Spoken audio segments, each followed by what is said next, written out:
Oh, there we are. Okay.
Good morning, good afternoon to everyone. Can you hear me?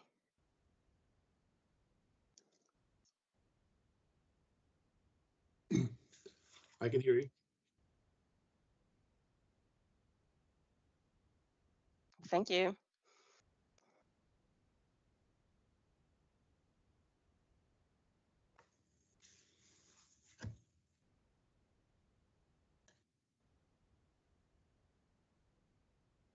Doing well. Hello, sir. As are we you.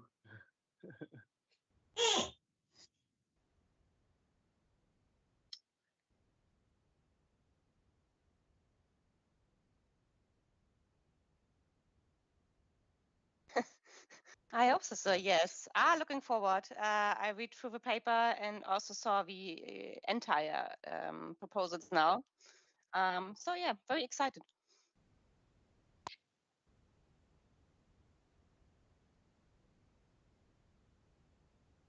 Oh my gosh. A lot of pressure now.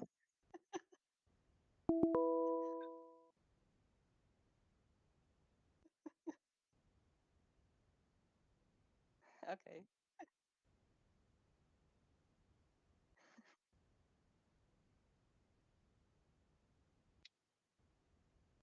Okay.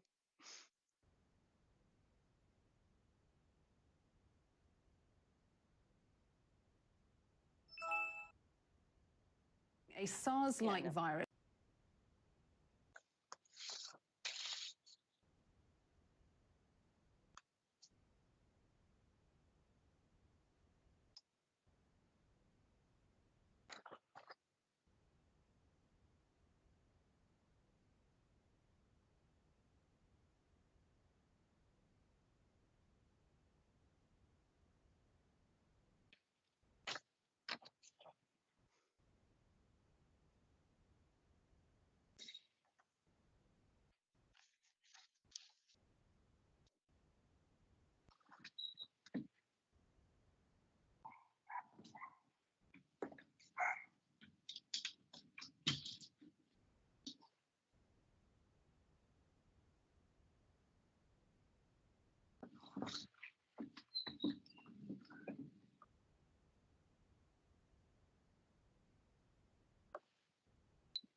Ladies and gentlemen, distinguished Deputy Minister of the Ministry of Defense of the Republic of North Macedonia, distinguished Dean of the Military Academy, distinguished generals, distinguished guests from the NATO Innovation Hub, distinguished members of the jury, dear finalists, good afternoon and welcome to the final day of this NATO Innovation Challenge, co-organized by the Allied Command Transformation and the Ministry of Defense of the Republic of North Macedonia, and more precisely the Military Academy General Mihailo Apostolski.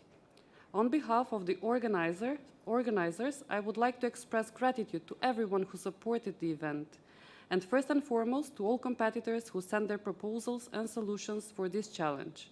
The topic of this challenge is bioresponse, which is closely linked to the challenges humanity has been facing in the last few years with the COVID-19 pandemic, a topic which has been of great concern for the NATO alliance.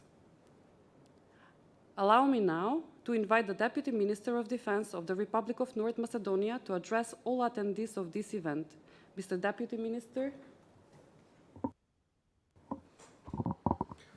Distinguished host at the Military Academy, General Mihailo Apostolski, distinguished representatives from the NATO Innovation Hub, and all of you attending this important event here at the Military Academy in Skopje, as well as joining the event online. It is a great honor to be hosting the NATO ACT Innovation Hub Challenge, which aims to provide new horizons on tackling global problems such as this challenge topic, bioresponse. Today, more than ever, we find ourselves fortunate to use the platform provided by the NATO ACT Innovation Hub for arriving at creative new approaches in dealing with serious potential epidemics and biological risk and threats to humanity, international or caused by natural phenomena. As the 30th and newest NATO member, the Republic of North Macedonia has offered its intellectual and organizational capabilities in organizing this competition for the most innovative concepts in providing effective and efficient bioresponse in the pursuit for greater preparedness in building resilience in today's world troubled by the COVID-19 pandemic, and equally by war, conflicts, and natural disasters. It is worth mentioning that all through the COVID-19 pandemic, NATO and allied military personnel have been supporting civilian efforts, setting up field hospitals, sharing medical expertise, and helping to develop innovative response, proving once again that the alliance remains vigilant and prepared to respond to every threat. I would like, on behalf of our Ministry of Defense, as well as on my personal behalf, to express immense gratitude and commend all applicants for their contribution in this unique challenge, bringing us all closer to our common goal, effective collective defense. Thank you. Thank you, Mr. Deputy Minister. Next, let me introduce the members of the jury. Professor Dr. Mitko Bogdanovski, Colonel, Dean of the Military Academy, General Mihailo Apostolski. Professor Dr. Metodi Hadjianev, Brigadier General, Advisor to the Chief of Defense of the Armed Forces of the Republic of North Macedonia. Brigadier General Thorsten Jorgensen from Denmark, Assistant Chief of Staff Requirements, Headquarters Supreme Allied Command Transformation. Marty Kazubowski, Technology Venture Mentor at the Innovation Commercialization Assistance Program, helping Virginia-based technology and innovation-driven startups on their path to success, Old Dominion University. Lieutenant Colonel Katarina Pohl, Medical Officer from the German Military Medical Service, currently working at the ACT Medical Branch. And Jerry Cronin, Executive Director of Open Seas Technology Innovation Hub, Director of Tempo, Business Creation, Incubation, and Acceleration. Thank you, distinguished member of the jury. It's going to be on you that the difficult decision and all the work will be laid on today, and we appreciate that very much. I'm Serge Dadepo with NATO Innovation Hub, and so happy to see familiar faces around the room today, and also many new faces, which is even more important. Sorry for the old-timers, but this is an event in which we want to have new people come to collaborate with NATO, and I see that it is happening. So first, to those who are participating online and on-site to this challenge, maybe for the first time, we appreciate a lot your contribution. This kind of event is part of a big effort from NATO to adapt to the situation of the day, to the new mood of the society, and give the opportunity to everyone to contribute to its efforts. You see the news, it might look far away for you, but actually what happens in other places of the world impacts us all. And we want to give everyone the opportunity to participate to the solutions and to make the world a better place. And of course, adversaries will not believe that. Up to you to figure out if it's fake or if it's true. But we really want in NATO that the population, the public, and everyone anywhere willing to help get the opportunity to contribute to our endeavors. And so this challenge is responding to a biological threat. I think that's something that's not only important to the military or to the government, it's important to everyone. And we are looking for dual-use solutions, not just to protect the forces, of course, but to protect the populations everywhere. And so we appreciate a lot that we had many people competing, presenting the solution, and they are coming from very different backgrounds. Some are just individuals with good ideas. Some are big businesses who have been working maybe for NATO and with the defense for a long time, but still are following the innovative path in bringing new solutions through the model of this challenge. And we value that a lot. The intention on our side is that the best solution will find a way to be developed and put to use in society, in government, in the military, but also anywhere else where they matter. And definitely one big advantage of this innovation challenge for the participants is to be noticed. So I'm not making promises, but we see that over time, the finalists of the challenge and the winner of the challenge have a future. They are noticed by many people, not only inside NATO, but everywhere. And so this is just the beginning. Being finalists in itself is already a big achievement, right? There will be winners, but at least from the NATO side, all the finalists are really scrutinized very carefully, because arriving there already means that the solution is very valuable. And with NATO and the NATO Innovation Network, so all the innovation hubs from the nations working together to organize this Innovation Challenge, tens and tens of experts are reviewing your solution. And of course, after this, many more in the nation will ask us, hey, can we have all the details, because we want to know who are those smart people, and what are their solutions. So that's just the beginning. And so thank you so much for contributing to this. We are organizing innovation challenges like this one often, at least twice a year, from the NATO Innovation Hub side, but in our network, NATO Innovation Hubs are 16, and they're organizing similar events all the time. So if you are interested in this model, just stay tuned with us, look at the website, you will learn about many more opportunities to demonstrate your ability to help NATO and the nations make the world a better place. Now this Innovation Challenge for us is the 10th. So we are really proud of that. Of course, 10 is a nice number. We've been working on that for 5 years, evolving the model. And the purpose of the Innovation Challenge not only is to find solutions, but also to bring new members into the NATO Innovation Network. So to help nations start innovative initiatives. And this year, we are working with the Republic of North Macedonia, and I think it's very important to notice that small nation has joined NATO not so long ago, and just after jumping on board of NATO, they have decided to follow the path of innovation, and I think that deserves to be commended and noticed.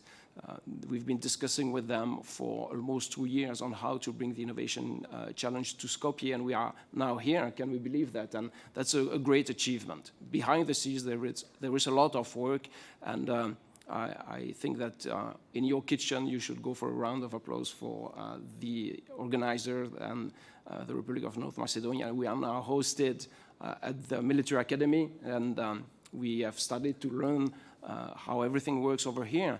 And we have started to make plans, because the Innovation Challenge, when it is the first time you run an event like this in your nation, is basically the kickstarting the innovation ecosystem.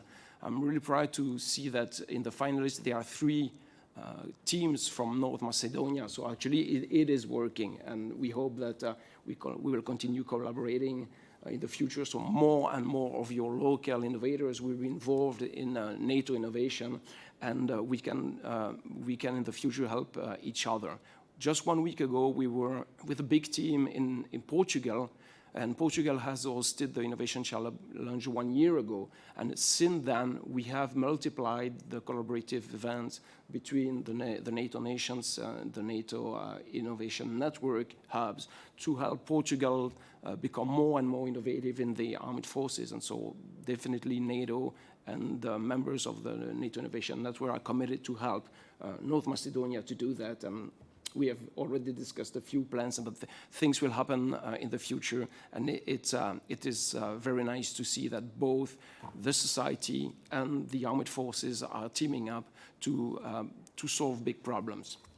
And so this is what I wanted to say today to introduce this event. By the way, it's also the 10th anniversary of the NATO Innovation Hub this year. So it's 2 times 10, the number 10 that we are celebrating, but it means a lot to us. We really put a lot of efforts in making this happen, and it's wonderful to see all of you responding and expanding the network. So thanks to everyone on site, over here, on the side of the participants, on the side of the jury and the nation. This is going to be a great event. Thank you again, and I think we can start with the real stuff here in listening to the good proposals. Thank you very much. We live in an increasingly complex and interdependent. Now it is my great pleasure and honor to announce the finalists' pitch session, where all the teams will have 6 minutes to present their solutions and 6 minutes for the question and answer session. I would like to point out that only the jury members will have the chance to pose questions at the end of the presentations. And for the start, I would like to invite the team, network-centric teams of leaders to present their solution. So there is no rush. You can take the time you need to be ready. If you are not, definitely it's not about starting earlier than you want. So I don't know if anything has to be fixed, but when you start speaking, we will start also the timer for the 6 minutes. Very good. Can you hear me? Excellent. All right, very good. And now, Goethe, you have the ability to start the entire thing, so would you be kind to start it, please?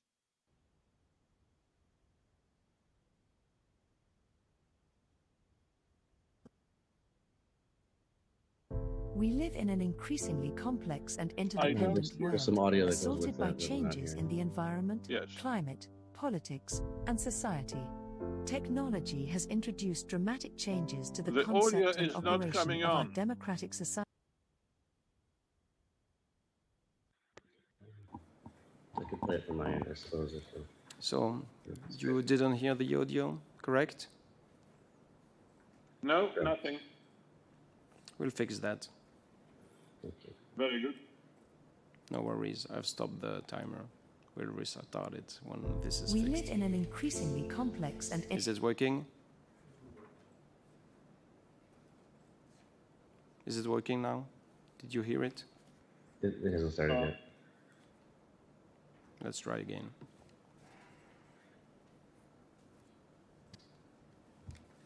But can you play We from your live in an machine? increasingly complex and interdependent world, assaulted by Thank you, sir. changes in the environment, climate, politics, and society. Technology has introduced dramatic changes to the concept and operation of our democratic society, but also offers a means of improving it. Interactions of people, industry, and politics result in policies and strategies leading to the rapid deployment of force, people, material, and the support elements to the theatre of operations seen in the triangle, such as a major crisis to achieve the objective. Ideally, a resolution of the crisis. In widely dispersed operations of global biocrises, the presence of a clearly defined strategy and unified command authority, supported by the pervasive use of technology and e-tools, assures coherence and unity of effort. Biocrises involve practically every aspect of human activity and demand a broad expertise of many individuals, agencies, and even nations. Severe friction is an unavoidable companion in such situations, yet extremely few executive commanders are trained in the art of collaborative command and leadership. COVID-19 revealed the indecisiveness of the authorities, upon which the success of anti-pandemic operations depend, and showed the ignorance of basic issues of biology, healthcare, and public health among the public and political leadership. Too often, to quote Marshal Maurice de Saxe, generals when coming to the front do what they know, instead of knowing what they should be doing. Ultimately, the pandemic exposed a terrifying truth. We failed to collaborate in the global joint interagency, international, and multinational environment. We were not ready, we were not prepared, and, as a consequence, over 6 million people died. Solutions to such events as pandemics must be transboundary, rapid, and contain a high degree of flexibility to accommodate the ever-changing mosaic of the environment in which they occur. What is needed is a simple and effective approach based on two principal elements: collaborative, actionable understanding, and agility of action. These depend in turn on shared purpose, trust, and links among people participating in the operation.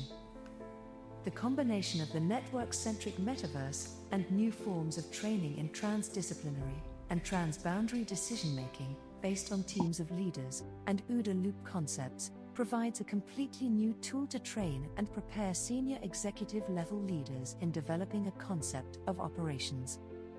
The teams of leaders concept is built on a three-pronged construct, developing people, the skills, knowledge, and attitudes for high-performing leader teams, HPLTs. The application of information management tools to connect and collaborate. And deliberate knowledge management processes required to improve the way to organize and share information, operate, and decide, to achieve actionable understanding. The OODA concept focuses on how the teams of leaders methodology is applied to actions in the swift and severe world, fitting it into a cycle of sequential steps of observation, orientation, decision, and action that facilitate rapid development of situational awareness, enhance sensitivity to indicators of the changes in the operating environment, and promote near instantaneous adjustment of action in response to sudden operational shifts and upheavals. The teams of leaders OODA loop-based training is conducted using open-ended scenarios, executed in the network-centric metaverse world.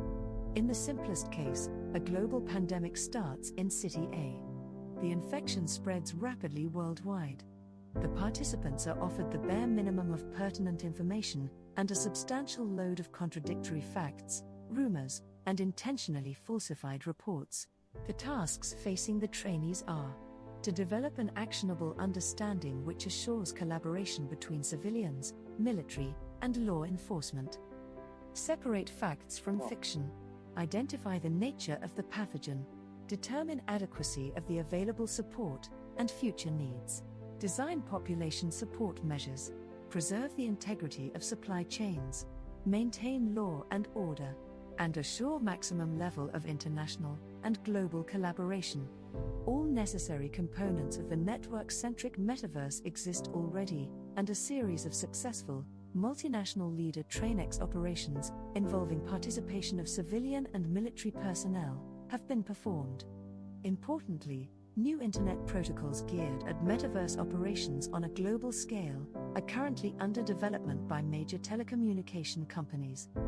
The network-centric training metaverse consists of a distributed network of data, information, knowledge management, storage, and collaborative immersive audio-visual communication systems, which are located at each network node.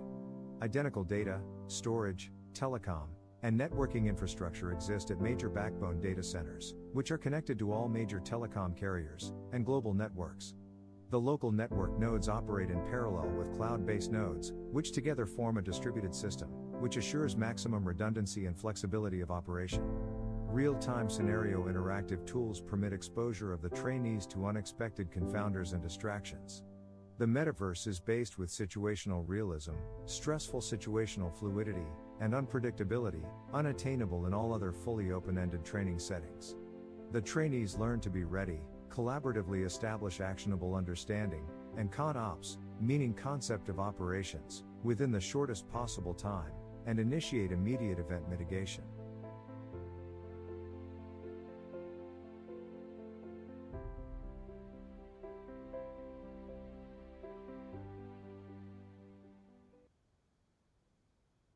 So I guess this was all for you since it was timed 6 minutes and 5 seconds. All right, so we can go into the questions and answers now.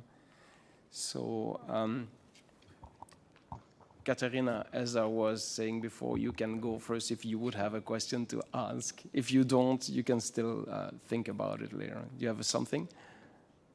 Yeah, thank you for the presentation. I have one question, a bit more to the educational background. So you had a very impressive quote in your proposal saying, we want to, that they're doing, knowing what they should be doing and not doing what they know. So how do you make sure in your network that what are your educational concepts, your leadership concepts, your decision-making concept, that you in the end have a flexibility in all these processes and not that people are just doing what they know? The process is based on the concept of teams of leaders development. It's a concept developed by NATO, by General Joseph Brown. And it focuses on forcing people essentially to think. You know, we are developing the notion of actionable understanding in a very rapid manner by exposing people to environments, simulated environments that are unpredictable, unknown, where they have to make solutions, but they have to make those solutions in groups. Which means that we have no leaders, we have only participants, and participants are forced to think rapidly. It's been proven to work. It's been proven to work by NATO. It's been proven to work by us in a set of fairly complex environments. And this is the backbone of the entire approach. The use of metaverse increases the number of participants and allows us to spread roads, which means that we are now having access to experts in different areas of the crisis, and those experts develop elements of their own sphere of operations that is then combined into general plan.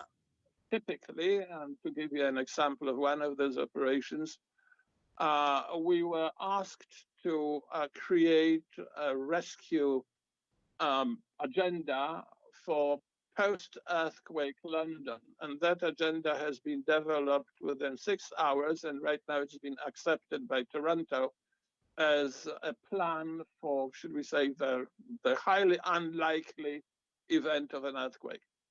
So that's the crux of it. Thank it's you. a little bit more complicated than that, but we have only 6 minutes.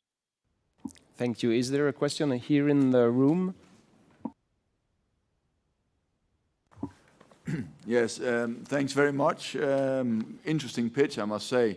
I have a couple of questions, really, but I'll start off with the one. So is this an already existing concept, or is it something that is already in use, that you are now modifying, further developing, or how is that? Over. It is in existence, maybe not in the most sophisticated way that we present it here. We don't have Mojo lens yet. Mojo lens is in development, the last stages of development. We'd have to use the standard goggles, the visors. Otherwise, the issue of telecommunications, the contact between different virtual reality environments has been addressed, has been subjected to practical operations. There are a number of papers that have been written on it. Probably the most pertinent here to biosphere activities is the papers on fighting smallpox, during which we have discovered that approximately 60% of participants in the Western world, medical participants, have absolutely no clue how to distinguish smallpox and measles, which is absolutely frightening, especially that right now we are getting the monkeypox and we don't know how that will evolve. So yes, it can be used. Well, if you wish, if you invite us, we can give it to you in a week. Thank you. Anyone? Yes, sir. Okay, thank you very much for the presentation. I think it's inspiring. I have just one question about the maybe usefulness and feasibility. How have you ever considered the certain challenges that might arise from one of the tenets of this network-centric warfare, and that's information sharing with a different level of classification along the way? Have you ever considered this with your participation? Because once when you start implementing this, you are experiencing this. And the second question is with regard to synchronization. At the end of the day, the network-centric warfare requires synchronization that is based on a hypothesis that you have interconnectivity and connections. What if this assumption fails? Thank you. As a matter of fact, in bio-threat operations, you have to decide what do you really want. Do you wish to maintain your operational security and levels of classifications, or do you want to preserve your target population? That's probably the morally philosophical decision that you have to make. However, there is a vast amount of publicly available information that has so far been hardly ever used. Our good Dr. Bergs, who participated in COVID operations under Trump administration, complained quite bitterly about the fact that information is not being used. So yes, we do have access to a lot, and maybe more than the military side of such activities would have, because we simply have access to a larger pool of healthcare and medical personnel. Thank you. So the time is out. We will have to cut you short now here. And thank you so much. I guess we got your point. All right. So thank you so much, the team of leaders. We will now get ready with the next team. Could you please introduce it? Now we will be delighted to hear from the team My Own, Bionair, and you can go on with your presentation. Thank you. So you are already, are you playing something or they are? Yes.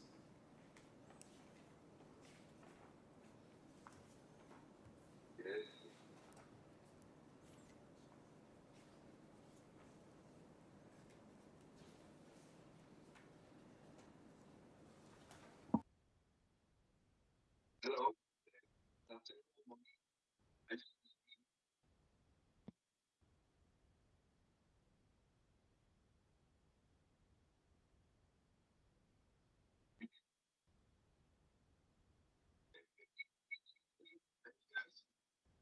Yeah, we can use this here screen. Just wait a minute.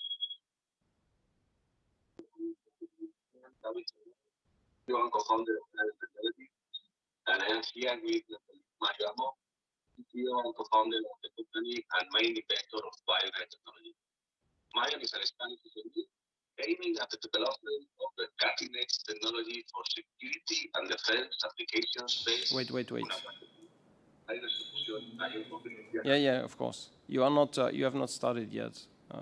Don't worry. We have time to make sure that everything is perfect. So I understand that not everyone has moved to the right virtual room yet. So Just wait a second before starting.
Your peers, which is a good warm-up, but now it's for real.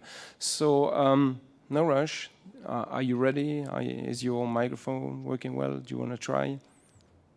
Hello, can you hear us? Yes, it's fine. And we see your presentation, so it must be your screen, at least it has your name on there. So if you are comfortable, you can start whenever you want. Yes, thank you. Good morning, good afternoon, everyone. I am David Zamora, CEO and co-founder of Mayon Technologies. And I am here with my colleague Mario Amo, CTO and co-founder of the company and main inventor of Bioner technology. Mayon is an Spanish SME aiming at the development and of cutting-edge technology for security and defense applications based on our technology of high-resolution ion mobility analysis. Do you know, for example, that the producing cost of a biological weapon is estimated at 0.05% of the cost of a conventional weapon in order to produce similar number of casualties? In addition, their production is very easy and only requires common instruments, similar to the ones used for the production of food or sprays. Biological weapons are very difficult to detect, so they are the perfect weapon for terrorists. Unfortunately, we are not ready to fight against them, so the only alternative is the improvement of our detection technology. Bioner is a new concept of non-targeted analysis based on the integration of some of the most advanced technologies in terms of vapor analysis, ionization, ion filtering, and data analytics. This orthogonal separation capacity is the key for the outstanding detection performance of Bioner, which is much superior than current alternatives. Bioner allows the complete characterization of liquid, solid, or gas samples in times of 1 minute with sensitivities in the level of parts per trillion. In addition, Bioner is a portable instrument with a weight below 25 kilograms, and it does not require the interpretation of the results. The sample is heated in the sample introduction system, and the released vapors are transported to a fast chromatographic column that provides vapor separation in time. Then the vapors are ionized by a new concept of field-free photoionization, and the generated ions enter the multi-detector differential mobility analyzer, which separates and quantifies ions by electrical mobility, providing a complete mobility spectrum in times of 100 milliseconds. Finally, a deep learning algorithm provides the probabilities that a sample corresponds to one of the different threat categories. Bioneer's sample introduction system allows the introduction of sample in any form, either gas, liquid, or solid. This flexibility is essential for first responder applications or when the threat is unknown. The field-free photoionization technology provides high and stable ionization efficiencies and easy operation. Bioneer's differential mobility analyzers combines a high Reynolds laminar flow with an orthogonal electric field. The low resident time of this instrument enables unprecedented resolutions above 100. In addition, the 100% data cycle is key to reach sensitivities in the order of parts per trillion. The multi-detector electrode has more than 200 microdetectors based on capacitive transimpedance amplification. The ion mobility spectrum is acquired every 100 milliseconds, allowing to perfectly resolve the fast chromatographic peaks. Besides, the expected noise of the detector electron is only a few tenths of electrons. The output of the analysis is a spectrum that contains thousands of markers, each one representing the concentration at a given ion mobility and retention time. All those markers are analyzed by a deep learning algorithms that provides rapid classification of the sample based on the presence of certain volatile characteristics of the different threat categories. Bioneer technology is very versatile, allowing the analysis of a wide variety of samples in many forms with a great threat analytical capacity. It allows identifying new biological threats in the first day after a new attack by the analysis of suspicious samples, and it will be an essential tool for first responders.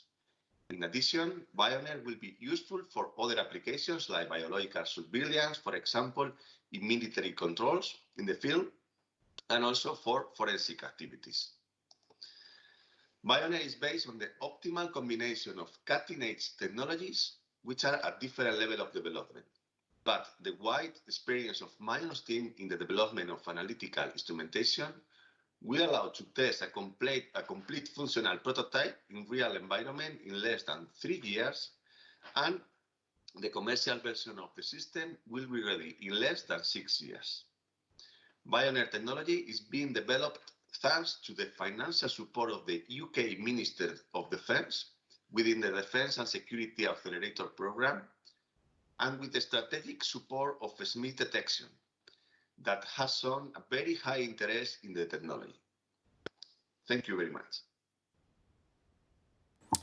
Thank you. So if you are done, we will move to the question part. And I would like to give the priority to those who have not spoken yet. They're online. Any question? Yeah, I'll start. Good presentation. It's always very cool to see some cool hardware instead of all this software we see so much of. Thanks for telling me how mature it is. That was going to be my first question. But what I really want to get to is intellectual property. What's the real innovation in here, and what are you protecting by patents or trade secrets or other sorts of things? Yeah, the main innovation here is the multi-detector electrode. So we are planning to protect it in both in Europe and also in the United States. So okay, we are currently starting the project, but we have close contact with what people expert in international intellectual property. So we are checking the rest of patents in order to see if there is any conflict with current patents. Right. But yeah, we have a commitment with this. Great, thanks. Question in the room over here? Oh, you had a question? Yeah, go. Okay, thank you. Thank you for the presentation. Excellent solution and very useful, of course. I hope you can hear me. So actually, I have a question regarding the presentation. First, it was already mentioned actually what is the innovation here, but are you going to use some chromatography tools that are already existing, and you're going to upgrade them, because we know that they are. And mostly my question is also regarding the deep learning processing and how you're going to use, if you can elaborate more actually, what is actually you're going to use from this technology. Yeah, the deep learning algorithm is going to be preparing the second phase of the project. So this project has two phases: a first phase with 1 year of duration, and a second phase with 2 years of duration. The deep learning algorithm is going to be developed by the University of Valladolid, who has a team with high expertise in deep learning. So at this moment, we don't know the exact details of this algorithm, but we have the requirements of this algorithm in terms of speed, number of data that it has to analyze, and time. So at the moment, we don't really know the main innovations, and next year we will start working on this. Okay, thank you. More question online, Jerry? Yeah, I would ask, and thank you very much for the presentation. How do you see this being deployed? What's required for getting this out there and doing operations with it? Sorry, could you repeat the question? Oh, how can you paint a picture or describe how you see this technology being deployed into a network or a solution, or how is it used? It's great technology. I really, really like the technology. How does it get implemented to provide value?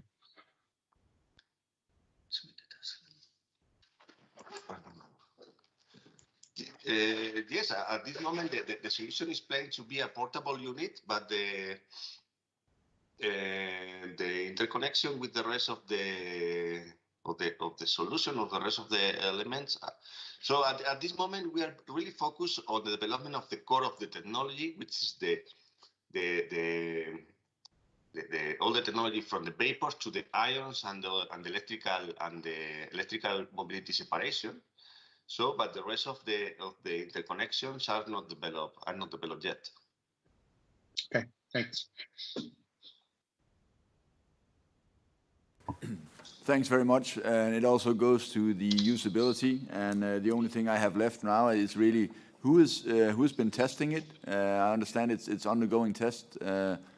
So who's actually testing, if anybody else than yourselves? Over.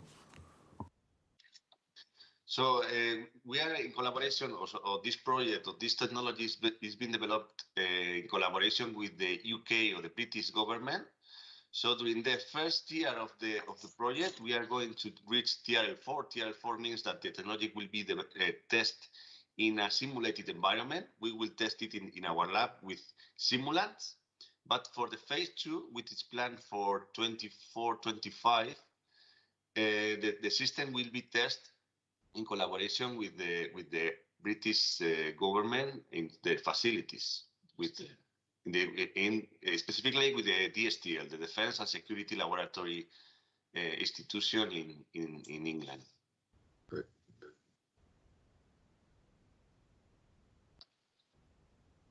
Katerina, you have questions? Yeah, maybe more a technical question. So I saw that you started testing it with bacteria. Looking at the technology, do you have difficulties to differentiate, let's say, similar bacteria or viruses? Yeah, first of all, when analyzing bacteria, we are analyzing the volatile species generated by the bacteria metabolisms.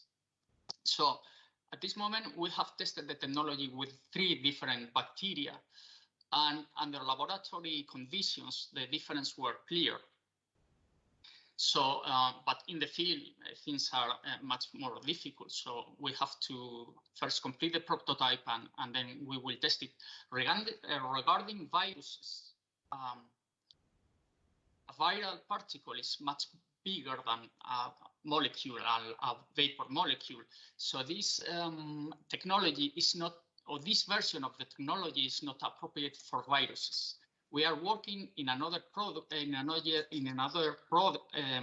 excuse me, which is devoted to viral analysis and also use differential mobility analysis, but the instrument is a little bit different. The size of the particles analyzed are much bigger, so in the order of 100 nanometers, which is a typical viral particle size. So as a summary, no virus for this technology, but we are working in other technologies that allows viral analysis. Thank you very much. We are done for the question part, and we will be preparing the next team in a moment. So who's next, Elena? So we would like to hear from Team Capgemini.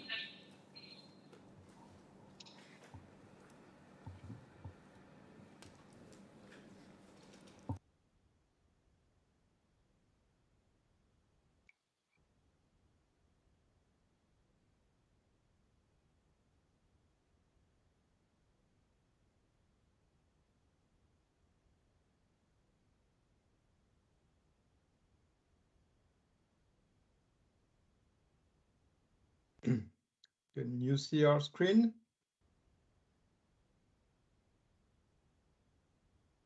Hello, can you hear us? We see your screen and we hear your voice. Anything else that we can do for you? Sounds okay. Sounds okay for me. So whenever you're ready, the floor is yours. Okay, we start. Hello, everyone. I'm Jean-Georges Saury. I lead one of the innovation center at Capgemini in France. And with the Capgemini team, we are proud to present our proposal to BioResponse. I'm sure you did not expect us to compete. Capgemini is a global company located in 50 countries, including 17 NATO members. Around 7,000 employees are working in defense sectors.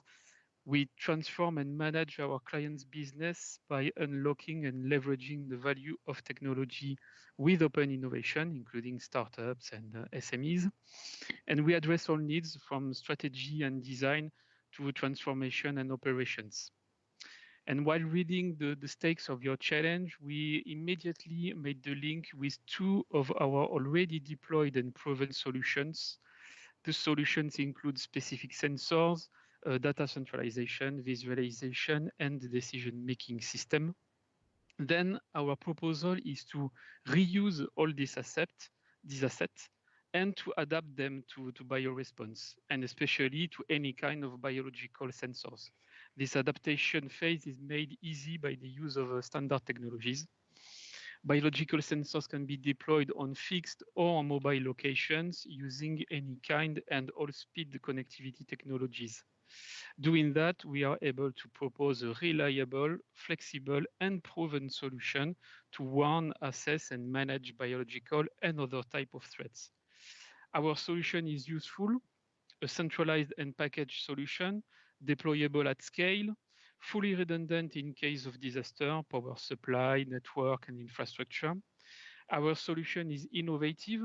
We reuse this is a reuse of an existing and proven solution in the field of radioactive emissions, a flexible architecture able to plug to any kind of sensors, including CBRN latest detection sensors, and the use of an innovative and efficient algorithm for dispersion computation.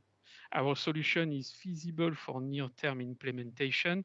Thanks to the modular architecture proposed, it is easy to deploy progressively and at scale, easy to maintain and adapt using also proven technologies. We provide the end-to-end centralized solution to monitor, analyze, manage data, and warn. The context of our first reference was to deploy radioactive emissions monitoring systems in the French Navy harbors.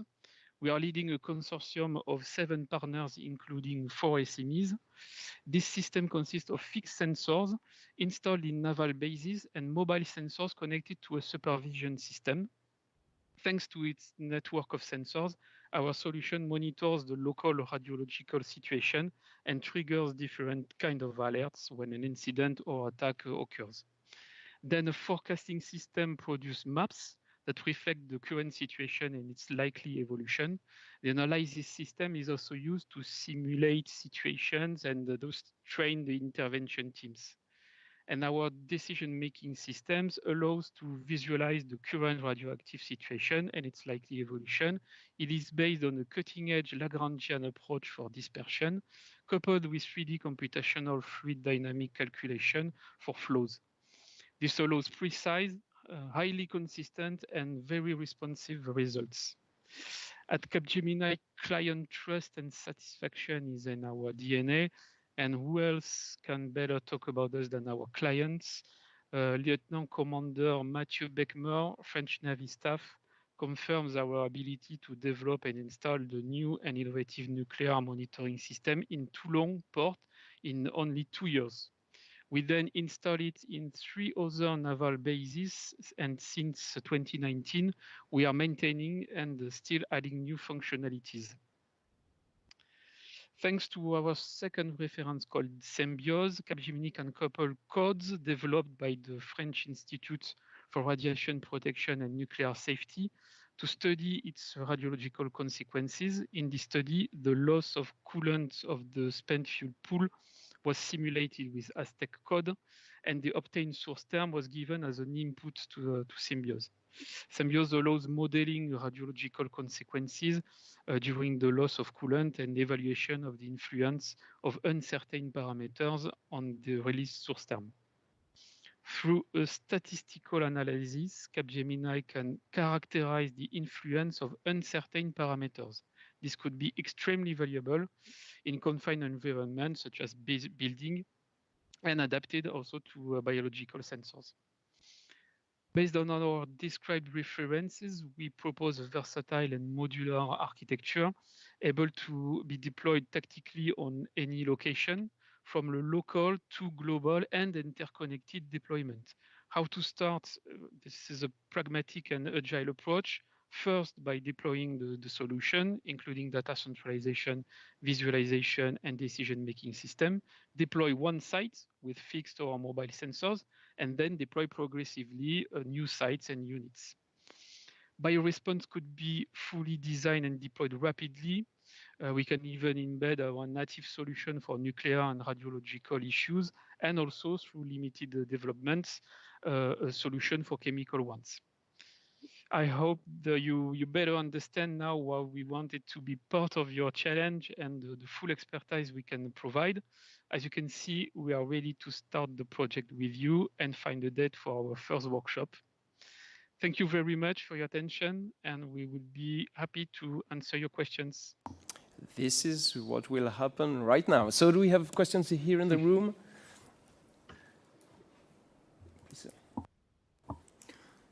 Thank you very much for the pitch, and it seems it's a somewhat very mature system we're dealing with here.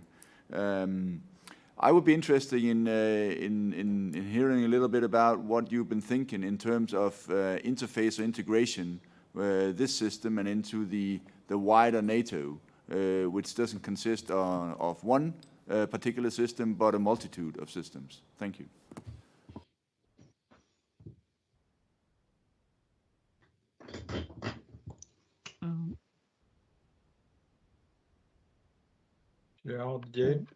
Yes, maybe I can answer this question. Actually, yes, you're right. We did develop the system within the French Navy infrastructure. Basically, the system as it is can be deployed at scale of the NATO pretty easily, because it's like instances which you can just develop and deploy on a much larger scale. We are actually also working on developing with the French Navy a centralized instance to manage all of the instances which are currently deployed. So that's one type of deployment which can easily be done by just multiplying the instances with a centralized communication. On the other side, the current system deals with nuclear threats and incidents. And basically, it can also be developed on a larger scale, facing other type of threats by interfacing the current system to different kind of sensors, by just adding new interfaces with different kind of sensors in order to face different kind of threats.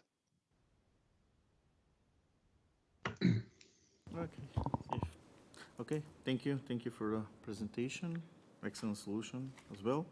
So I have a question which is focused on the mobile sensors and the technology behind. Can you please explain me and how actually do you plan? Actually, it is mentioned, but to explain a little bit more about this. Thank you.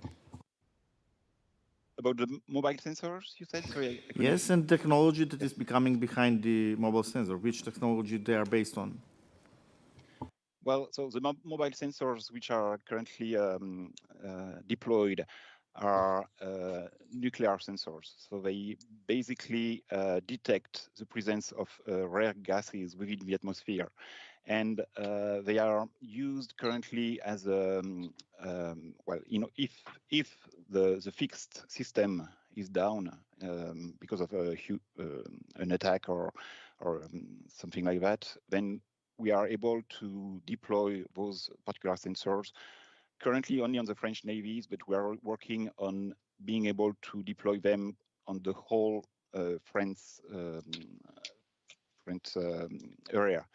The technology, well, the sensors, I did describe it, and it just communicates through radio, Hertzian radio technology. So it is currently deployable on, let's say, a small area of a few kilometers for those specific sensors. But as I said, that's the current status, and the architecture of this system is open to actually implement other kind of mobile sensors.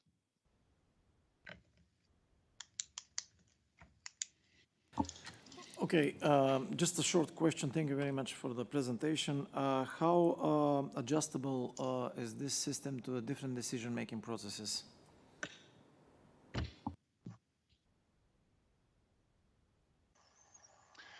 Currently, it's focused on the decision-making process we developed, which is based on the nuclear threats, which allows to receive the measures of the different sensors, which are centralized, and then analyze it and display on maps the current situation of the nuclear cloud, which is expanding, and also allowing to project on the evolution of the situation thanks to meteorological sensors, so that we can actually at the same time deal with the current situation and project on the future. The architecture is pretty open with open interfaces, so it allows also the plugin of other kind of decision-making systems, which will have to be developed depending on the need actually expressed by NATO. Are there questions online? I guess it's not a question so much as just a comment. I know we got about 30 seconds left. I would like to hear more about what you just described as the real innovation to me is using this existing architecture to make decisions in a different way, because bioresponse is going to be different than the nuclear response. And I think it'd be very interesting to hear more about how you plan to modify this existing tool to be more specific to the bioresponse paradigm. So, you're right. Not a question so much as a comment. We see that we have a lot of experts participating to this challenge, so we will be happy to discuss with them to implement their solution or their expertise in our architecture. All right, so I think we are out of time for more questions. Thank you so much. Yes, it's ringing. Yeah, it works. Thank you very much. Thank you, and Thank we you very will much. get ready with the next team, which is? So we will give the floor to Team Patrick Diane. Hope you're ready. The technology I'm proposing here, I'd first like to discuss the issues it aims to target. You can prevent the spread of infection by monitoring and isolating. We are not in a rush. Take your time. Let us breathe. So, on your mark. So, is it a video that is playing? All right. We have the participants also ready. So, do you need a microphone check or anything? I'm fine. I see the video works perfectly. So, when you're ready. All right. So we'll do that. Let's breathe and.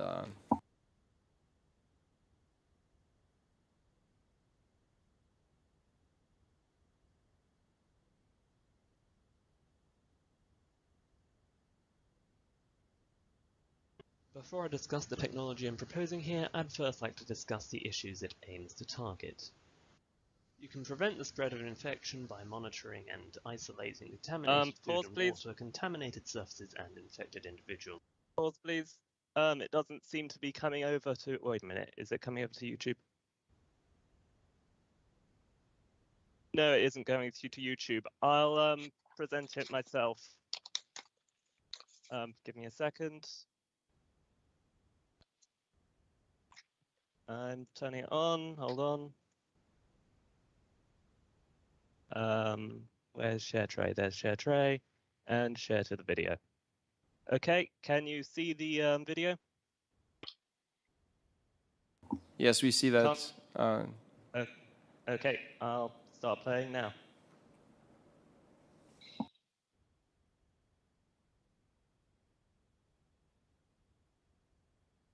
All right, you can speak, I guess.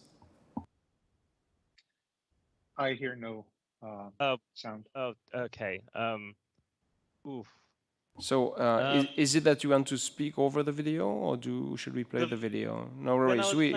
Timer is not running. When the video for you, when the video was playing for you, it wasn't showing up on YouTube. There are required visuals. The easiest fix I can see, if you can see the screen, is that we both click play at the same time, and so the visuals will come over on my end, and the audio will come over on your end.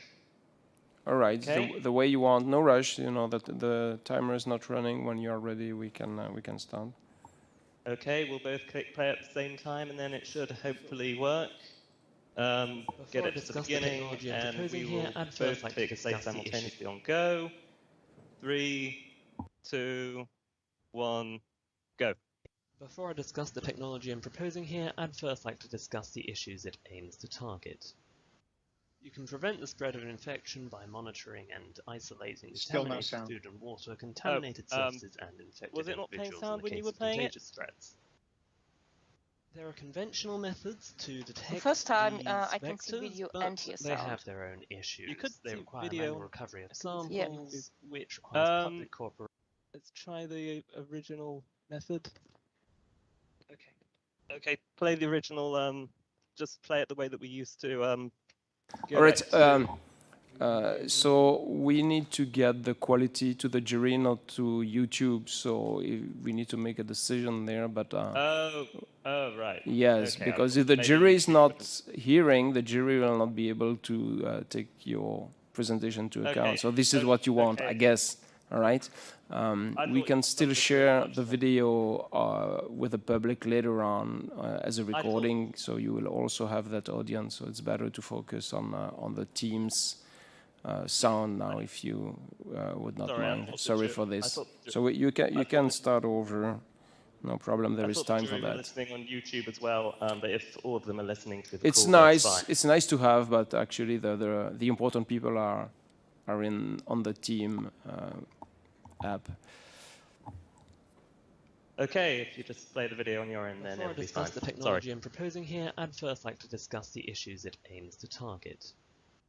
You can prevent the spread of an infection by monitoring and isolating contaminated food and water, contaminated surfaces, and infected individuals in the case of contagious threats.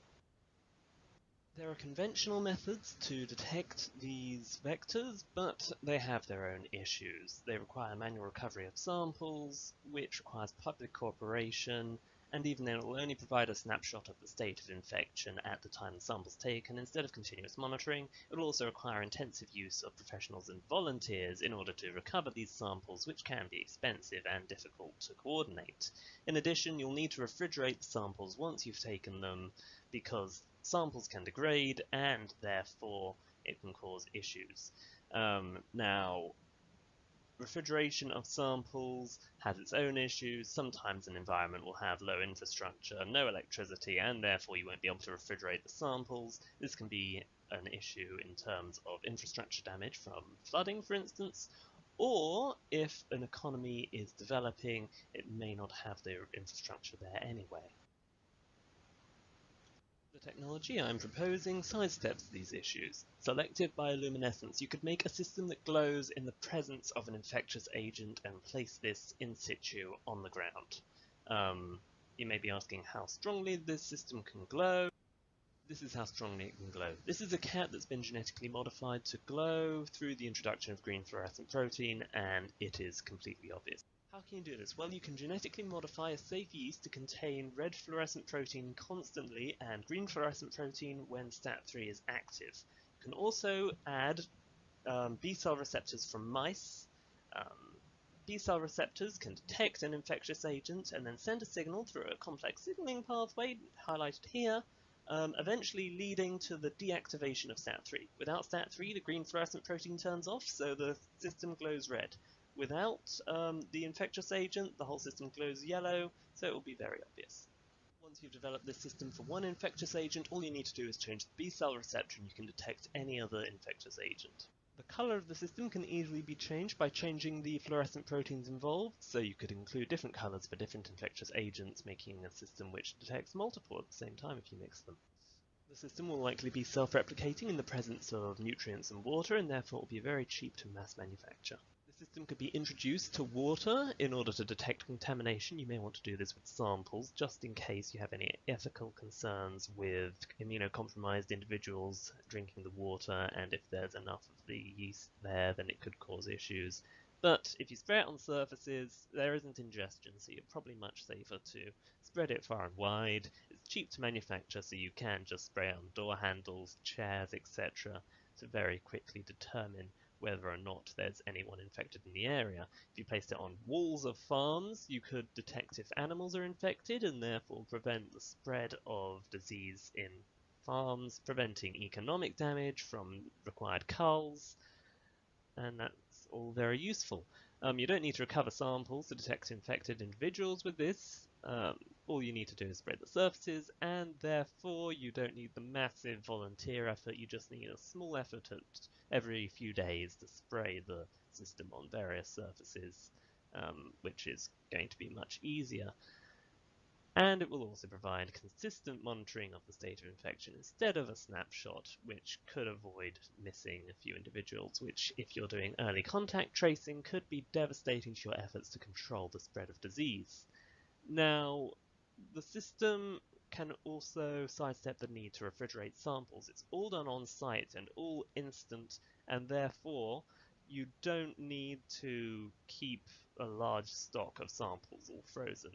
If you don't need to keep samples frozen, then you don't have any issues if the power is out due to flooding damaging infrastructure, or if you're going into an area with low infrastructure already due to the economy being a developing economy, then the system will still be useful because you won't have to deal with the lack of electricity.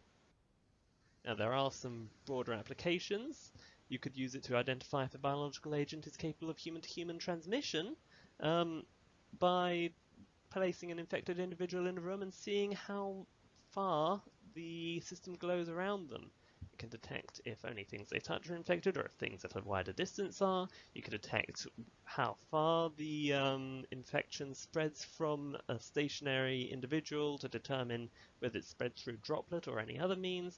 And it could even have broader implications.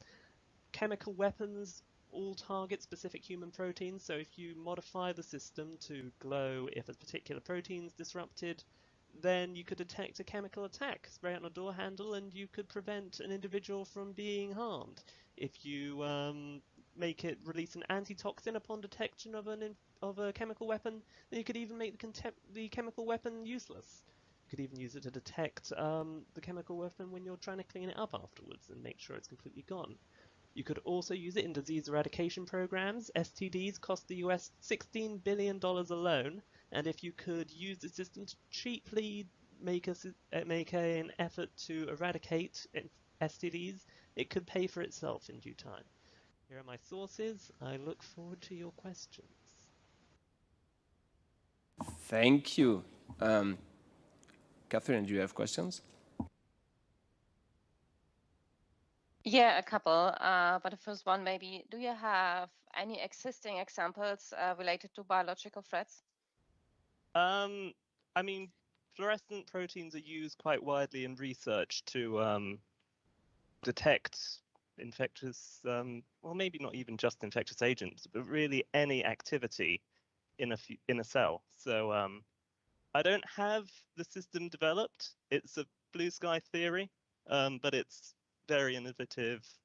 Nothing really like it in the world at the moment, as far as I'm aware. So it's all new ground. Yeah, let me try one. Go ahead. Yes, thanks for the presentation. Question for you. Hypothetical scenario, new agent comes on the scene that we've not seen before, but now we've got to go in there and figure out where it's spreading and all that other kind of good stuff. Would you describe what you see as the production and distribution process in that case? So initially, you would determine what the specific genetics of that infectious agent are. There are current technologies being used commercially which can allow on-site genetic analysis of a pathogen.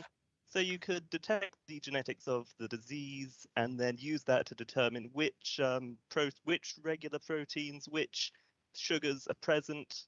Once you have that, you can make a vaccine, administer it to mice. It doesn't need to be an effective vaccine, so it's much easier than the normal system. But you make it from those sugars or those proteins, and then the mice stage an immune response. You can take the B cells, separate out the B cell receptors, and then introduce them to the system, and it should function. So what kind of response time am I looking at for that? It depends on how quickly you do things. The genetic sequencing is very quick. You can do genetic sequencing nowadays in like a matter of hours. As far as the immunization process, well, it's possible, of course, that there may be overlap between what sugars and proteins are present in different bacteria or viruses. So if you already have one present, you could just take it out of storage and use that. If you don't have one present, then it's just a case of injecting a mouse and getting an immune response from it, which would maybe take a week or two.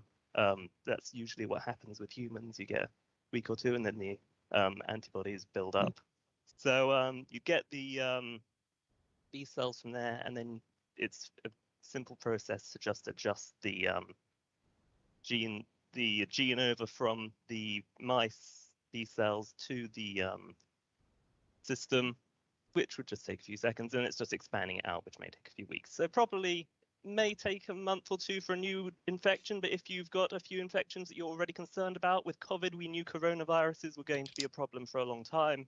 If you preempt it and develop it for known problem bacteria or viruses, you could get a very quick response within like a few days, just as soon as you know that it's there.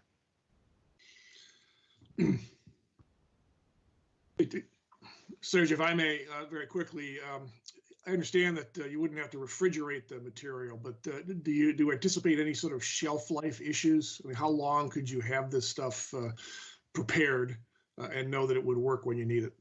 It depends on the specific yeast you use. I very specifically used a broad definition of yeast because different yeast will be useful in different environments. You may want to use fungi or something if you want to use different environments, but if depending on the specific species you use, it could be useful in different locations and could be useful for larger or small amounts of time. Maybe you want to control the spread, so you could make it able to survive in the area, but not survive well enough to last more than a certain amount of time. So that could make it self-limiting as well. So it really depends on what you want to do with it. Cool. Okay, thanks. Any more question online? Yeah, we got a minute left. I'm just curious. I mean, if we started today, when do you think you could have a relatively mature process that could be tested against a real pathogen? It is a very early stage in the research. Well, I mean, the research hasn't even started, but it would probably take a few years to probably like 5, 6, 7 is what I'm thinking, but it could be longer. Of course, research is always a process, but it'll take a while to get going. But once it is going, then it's very versatile. That's the main point. And how much money do you need? I mean, I'd have to look at the entire. I'd have to pretty much write up research plans for every single phase of the research, which would be quite complex. I mean, it would be profitable in the end if you use it for public health systems, but you would probably be looking at the scales of tens of millions, I'd imagine, as a guess. But okay. Great, thanks. Right, so I think we are done with the question. Thank you so much. Now we will start a series of on-site presenters. All right, so we will move a little bit over here. So are you feeling ready? Yes, sure. So let's introduce the next team. So now we will give the floor to Team iReason, who will be presenting on site at the Military Academy, as we mentioned. So if you are ready, we're ready to hear you. You can click for you, maybe. Okay. No we're worries. waiting. You can have the mouse. It is wireless? Okay. No, it's not working. It's the fake one. So you say click and that happens. Yes. Okay, just to try it. Yeah, sure. Take your time. Okay, and going back is where? There's no way back. No way back, only forward. Okay, it's good. Only to the future. Okay, please go to bring me to at the beginning. Da, okay. Da, super. Problem solved. I forgot the scroll button. Okay, hello. Yes. iReason today presents the Intelligent Biothreat Indicators Framework with the time in the focus of the system. We are all making mistakes. We are making them every day. So what is the best way to learn from our mistakes? We usually are doing the wrong way. We repeat them all the time. But actually what we should do is to acknowledge them, rephrase, and analyze our mistakes. So looking back at the COVID-19 situation, what are the lessons that we took? We got a lockdown that came too late. The wait-and-see strategy turned out to be completely wrong. Early signals were there, but we weren't alerted. We weren't aware of them. So all those too late, wait, early are adjectives of time. So time is really, really crucial. Looking at this timeline, we have distinguished few cases.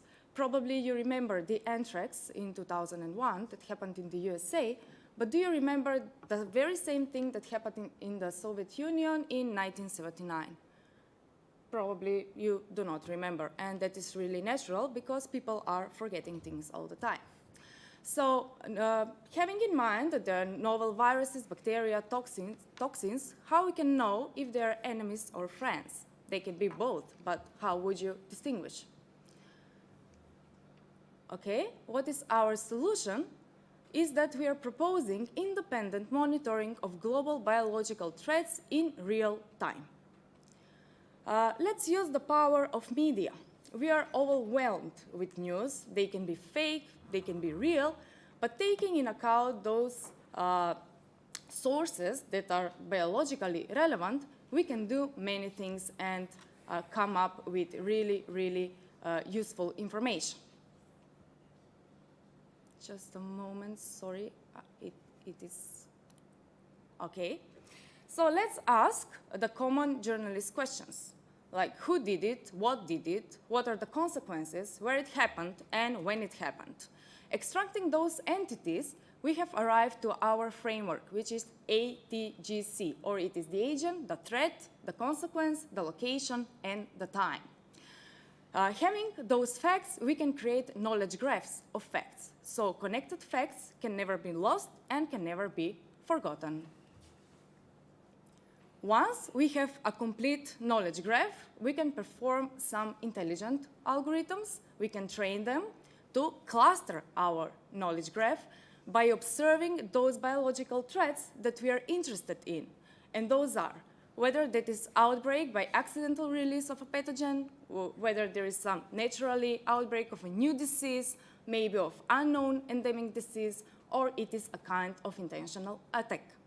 Actually, the idea is, in the future, when the novel news arrive, we are going to preprocess them in the very same manner. We are going to extract our ATGC along with the time, and we are going to map this novel knowledge into the very same graph.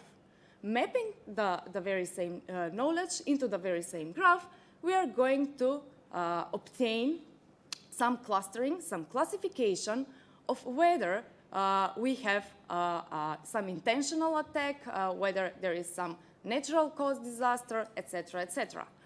I see here, my slide is a little bit messed, but okay, I'm going to explain. Actually, assume we have a dashboard like this with the alert zone of above 80% of probability that something is going to happen. So what the user will get is not too many news, but only that there is a probability of, in this case, some naturally caused disaster, the date, and the news summarization, so that you're going to read only what is abstracted from the pool of the news. Can you, Gotze, please play our video so that you can see how our demo works?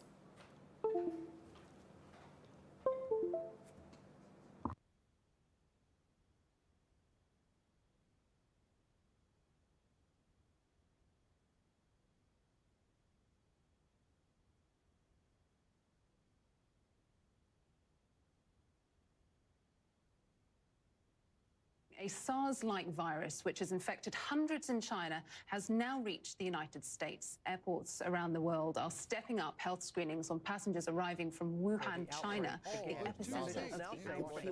9 people have died in China. China's own response is also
Thank you very much. That would be all. The last slide was with the team, but I believe, yes.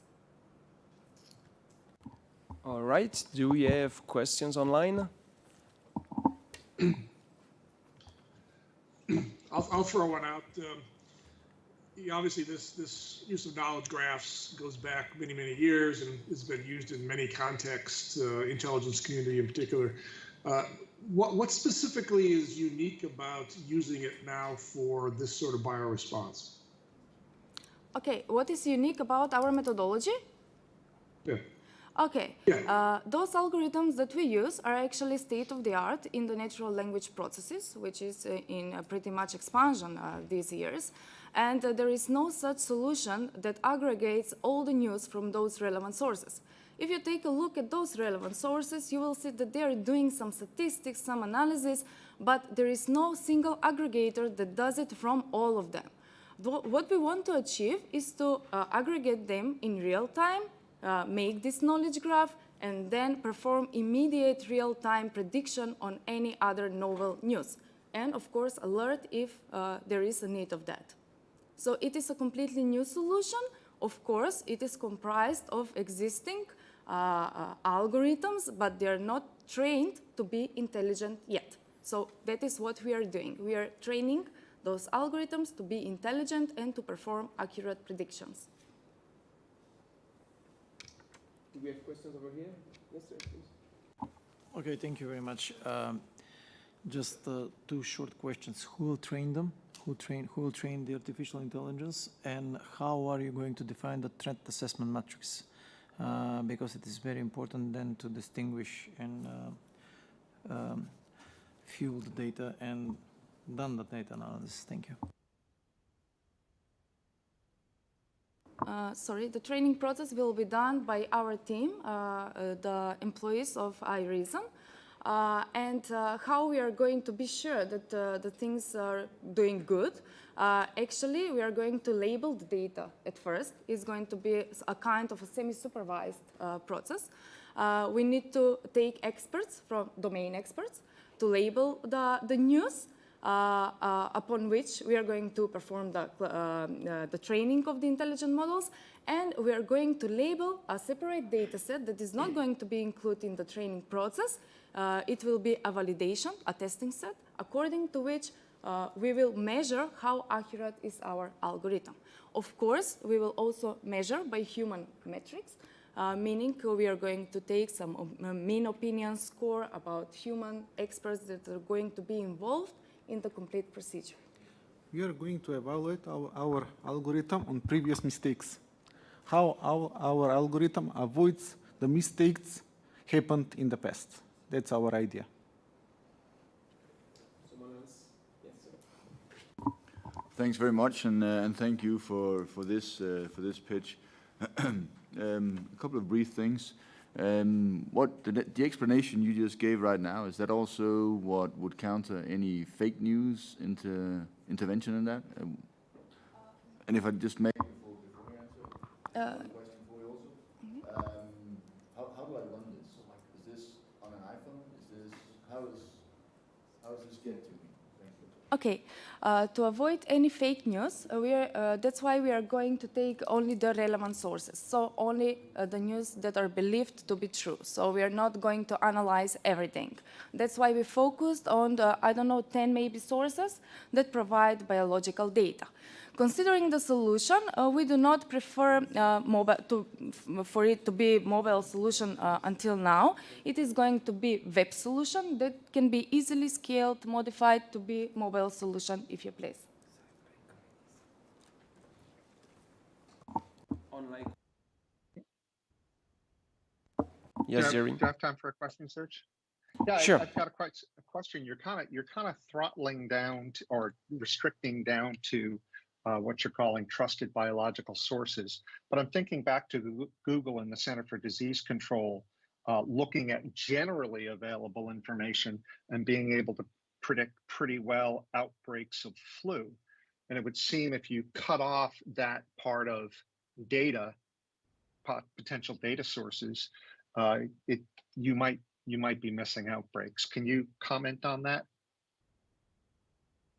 Sorry. Yes, actually, we are aware of this Google flu epidemiology visualization, but actually, it is not something that we want to reanalyze. That's why I said it cannot be considered as a relevant source, because it does not contain unstructured data.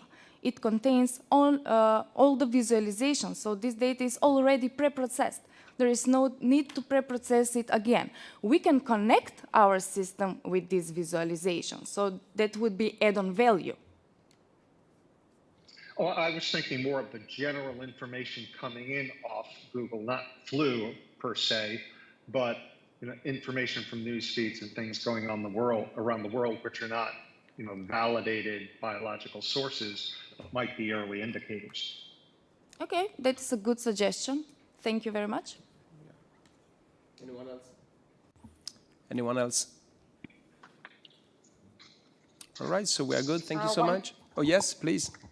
Yeah, I have one question. If you go back to your 4 questions you asked via ATCG, who's defining especially what is caused? So who's defining the exact biothreat? So you, for example, said, is it death or is it symptoms? Who's defining it? Okay, the question is how we identified what we are going to measure? Okay. So how you define the threat here? Yes, okay. We have read many papers on the subject, actually to see all the different frameworks they have analyzed and novel frameworks they proposed. Considering this challenge, we focused only on 4 of them that seem to somehow comprise many things inside. So our strategy for choosing the biothreats and what defines those biothreats is mainly based on the published literature. Thank you. We are out of time for questions and we'll be going to get ready for the next team.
Right, so if we are ready, we are going to hear the pitch of Association Pillar Skopje, who are also on site at the Military Academy, so take the floor.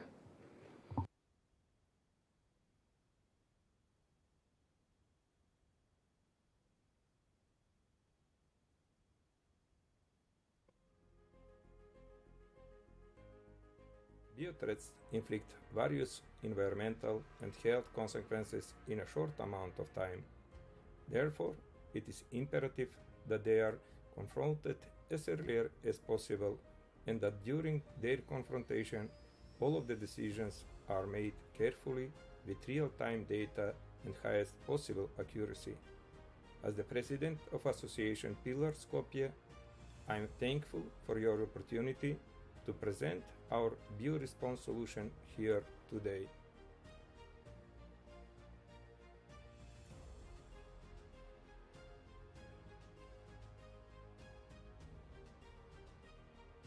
Priority in responding to biological threats is to engage them as early as possible before they affect a large population on which they can have an impact and implicit human losses.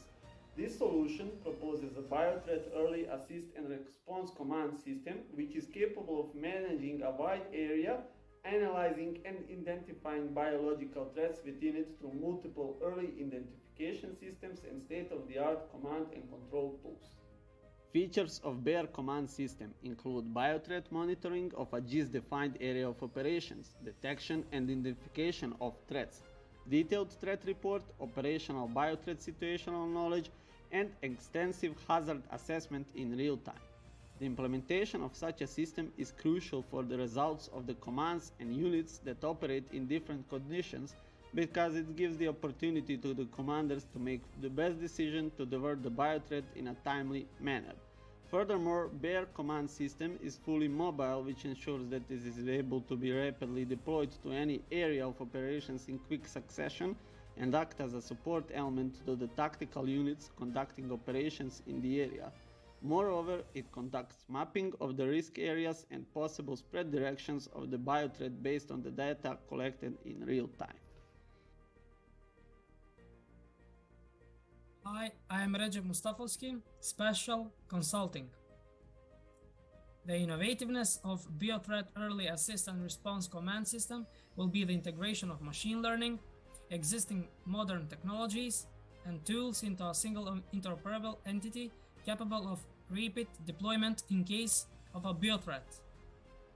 The system consists of two key functional elements, including the early warning and surveillance element and the command and control element. The first element is integrated into a mobile platform and consists of drones equipped with graphene optical sensors and fluorescent optical and planar waveguide biosensors. Thus, the second element consists of command and control tools combined with the machine learning algorithms based on a multiple linear regression for predicting and managing the biothreat. Operability between the key elements of the system is detailed in the submitted figures. Monitoring of the terrain is done by micro air vehicles, including drones and unmanned aerial vehicles, which are connected to a ground control station within the Tactical Operating Center. Furthermore, the results are sent to the Analysis and Control database, which processes the data through multiple linear regression machine learning algorithms for prediction. The obtained results are forwarded to the command and control system, which creates quick decisions and issue commands based on the data received from the data analysis and mapping segment of the system. Once a decision has been reached, the command and control system automatically reports to the command post, which later on informs and control the units operating in the field, providing them with real-time combat and biothreat support. Additionally, the units are equipped with digital radio devices and support gadgets, which are used to communicate with the command post. And the other side, they are also used to forward real-time information to data analysis and mapping, so the data set is improved with concrete information from the ground, so that the machine learning algorithms can have a higher rate of accuracy. Moreover, through the specialized digital gadgets, tactical units are able to perform digital triage, which consists of several factors regarding the symptoms and severity of the biothreat. Based on the triage, CBRN units are appropriately allocated and alerted for taking safety measures in zone decontamination. Additionally, through the digital gadgets, they can immediately access the results of the analysis and mapping system, allowing them to make quick and independent military decisions if the situation requires it. The implementation of BEAR command system in support of combat units does not require large financial investments and maintenance, because the technologies proposed are already existing and only require proper integration. Results of implementation of the system are positive for both military and civilian use. Because it increases the combat readiness of commands and units, rapid responses to various biothreat situations, allowing the units and commands to make real-time decisions based on proper data with the support of artificial intelligence, state-of-art technologies and tools.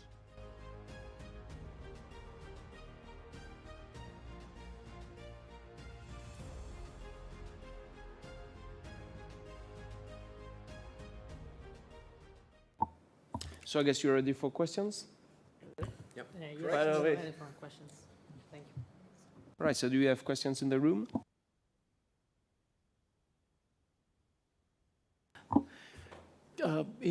If you could please sum up in a few words, what is the innovation? Why this proposal is innovative? Because I see a lot of things that are existing out there, just a combination. Thank you. For the innovation part, All right, for the innovativeness part, we are focusing on the multiple linear regression systems.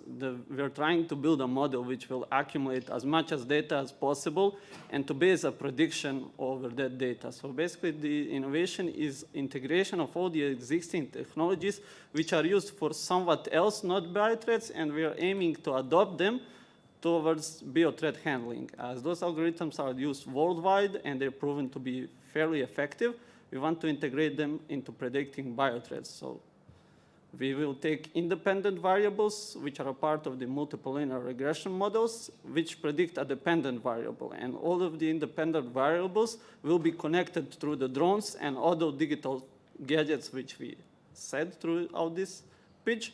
And those variables will be then used to predict the dependent variable of the spread of the biothreat. And also the system can improve the combat readiness of the tactical units that operate in different fields and area of operations. Thank you. Another question in the room? Yes, sir. Thanks very much, and thanks for this pitch, gentlemen. Actually, continuing down the same line, I think the whole integration piece, as I understood it from the video, it's already been, you've done some integration tests, or did I get that wrong? And if I got that wrong, well, what are your thoughts about that when we're talking, for instance, alliance-wide, or we talk military and civilian? Thank you. All right, thank you for the question. The integration should be done firstly at the tactical level. We on our side have already accumulated the data for the multiple linear regression algorithms and other identification algorithms, and the integration of the hardware elements has not been done yet. That requires resources, and we should first move at the tactical level integration for units operating directly on the field, and once we acquire more data and once we acquire more testing from the field, we can move up to higher operational and strategical levels. So in order to properly integrate this system, we need access to data and we need testing. Thank you. Thank you for the presentation, and actually I had similar question as the General Hajianev, but it was already answered. So regarding the stage, in which stage in your actually development are you at this moment? And because we saw some video, but I'm pretty much sure that this video is not taken by you, but it is just some video which is going in the background showing what you think to do in the future. And actually the main question is how long this process will take in developing this system and integrating it. Thank you. Okay, thank you for the questions. Okay, I'll start with the first question. We are at the earliest stages. We are accumulating the data to train the software, as we are not able to get the hardware. Basically, what are we doing is research which of the independent variables or which of the variables we need to accumulate and to integrate to perform the best possible prediction of the biothreat. So basically, we are at the base start. We are getting the data and we are trying to build smaller multiple linear regression models to predict symptoms, to predict the spread. And we are at the starting level. To do more, we need access to hardware, which is fairly expensive. On the other side, the videos shown here are the mentioned existing technologies which we plan to use. So the videos are meant to show you that these technologies already exist. They're used, but they're not integrated properly for biothreat use. And our idea was to display what gadgets are available there, which are already used by NATO forces, and how we can implement them, and how they can look on a biothreat platform, a platform which would. And also the system does not require large financial investments. So with the proper integration, we are planning to implement that firstly to the chemical, biological, and radiological and nuclear teams. And furthermore, we can implement them to the other tactical units that the Army or NATO members operate. Also, for the time factor, the training and the testing of the models should take about a year, because we need to adopt the algorithms through various testing, and that takes time. Do we have questions online? I have one question. In your proposal, you mentioned the distance between drones and the command post and the Tactical Operations Center. So I can understand the distance for the drones, but why you have a fixed distance between your command post and your Tactical Operational Center? You provided 5 to 10 kilometer. Is there a reason why? Okay, the reason is the operability, because we are not sure, because we haven't tested out the equipment, the hardware itself yet, and we need to have the forwardness of information needs to be as quick as possible. And based on the research we conducted and the drones used with the graphene optical sensors we are proposing to use and the Arduino boards which are used, that is the optimal distance which delivers the fastest real-time information. Thank you. All right, we don't have time for more questions. That beep was not mine, but someone was counting correctly. Thank you so much. And we will move towards the next one. So we again have team presence here on site at the Military Academy, and we would kindly like to ask. Presence is in the room. It would have been For the said, representative so to make the presence, not pitch. to be present. So take your time.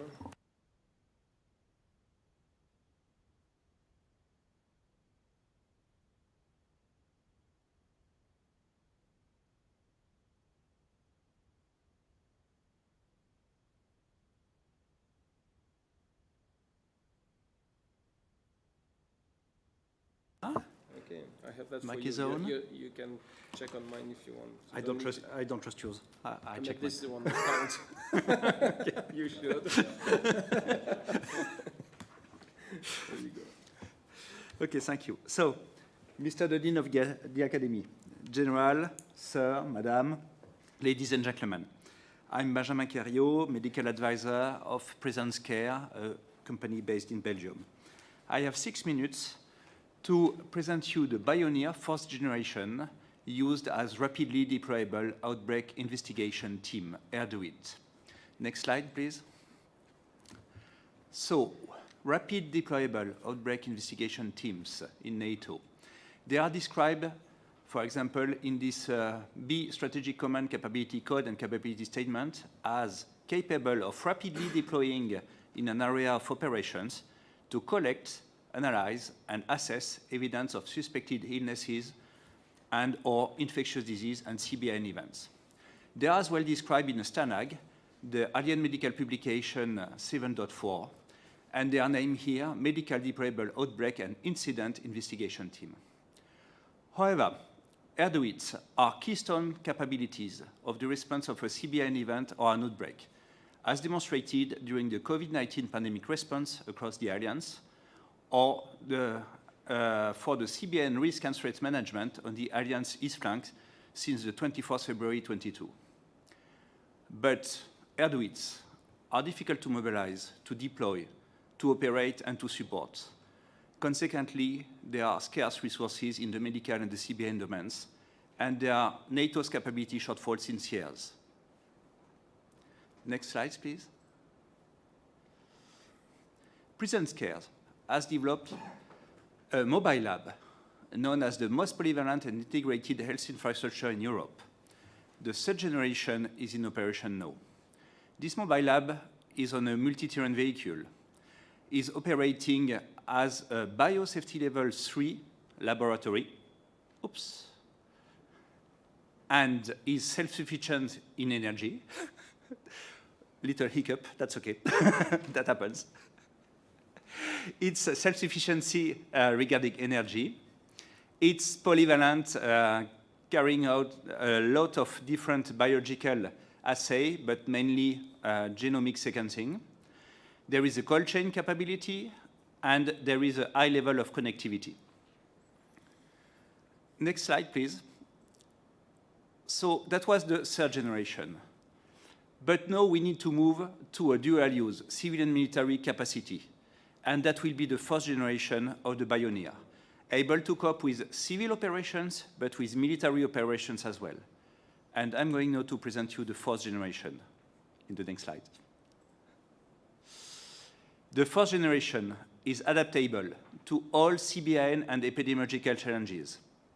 The interior space can be reached with chemical, toxicological, toxin, viral, bacterial, parasite diagnostic equipment. The vehicle can cooperate with drones for sample reception and reachback, which can be really an asset during high-intensity combats or CBRN events with red zones. Modularity. The fourth generation of Bioneer can operate alone or within a fleet, connected with a lab network or docked to a medical treatment facilities as a reinforcement. And mainly the military features, and that's the innovation there. The fourth generation is adapted to extreme conditions, humid, desert, Arctic climates, deployable by road, by sea, or by air. And the certification with the Airbus A400M is to be obtained very soon, granted by the European Air Transport Command in Eindhoven, Netherlands. The Bioneer 4G is operational in less than 20 minutes after installation. It moves quickly and easily according to operational requirements. It's reinforced against cyber attacks, and all the equipment is redundant, enhancing reliability and robustness of this capacity. So the first generation of Bioneer is developed with key civilian military partners. Among all others, we can see the Belgium Defense, we can quote the French Forces Health Services on the military side. On the civilian side, we can quote the Institut Pasteur, the Paris hospitals, etc., etc. The Bioneer fourth generation is an original, smart and clever, state-of-the-art but robust and reliable solution for allied nations here do it. Deploying science where it's the most needed, within the operations and close to the needs. The Bioneer 4G is unique because it's the best compromise between all epidemiological, biological, medical, mobility, and military requirements. And that's where lies the innovation there. Next slide, please. So, in conclusion, the Bioneer first generation usefulness is addressing a long-standing and major capability gap. The first generation innovationness is matching civilian scientific performances with military robustness and deployability. And the Bioneer fourth generation feasibility is obvious with the strong support of all the multiple partners. And that's why President Kerr decided to present this project for the award of the NATO Innovation Challenge. And I thank you a lot for your attention. And the last slides, beautiful pictures. Yeah. Thanks a lot for the Belgium Defense for their support. Thanks, and question time now. So do we have questions online?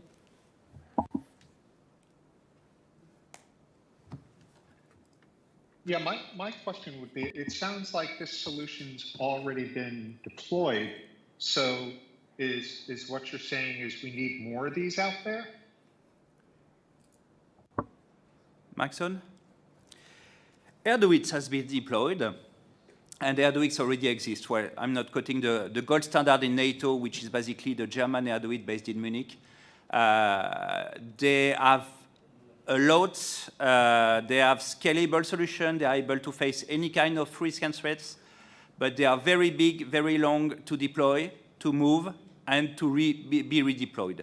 Of course, they have the defaults of their quality, they are able to face everything, but they are big. The other nations, they have small Erdoix, meaning suitcases. Here, we are presenting, and that's where is the innovation, a mobile lab in a truck, very easily deployable and redeployable, and able to provide genetic sequencing in the operation, within the operations, able to operate in a network, within a fleet, and cooperating with drones, reinforcing medical treatment facilities. So this solution doesn't exist yet, and that's innovative compared to what exists currently in operation. Thank you. Katarina, you have a question? Yeah, I have a question. It's not related to the scenario, but more out of interest. What about if you're in a toxic environment? Do you have a possibility to take samples without leaving the vehicle, or is this something you plan to do? The vehicle itself is not equipped to go in hot zone. It has to be stay in green zone. Having said that, able to receive any kind of sampling sent by SIPCRA teams, sent by drones, sent by whoever, and then the contaminated samples goes through a hatch to the glove box, is inactivated in the glove box, which is totally isolated from the rest of the truck, and then once inactivated, goes into the truck. So the truck is not CBRN proof, can't be in hot zone, but is totally able to receive contaminated samples through the hatch and to inactivate afterwards. Actually, that's the glove box is the right side of the truck, and the inside of the glove box never have any contact with the rest of the truck. That's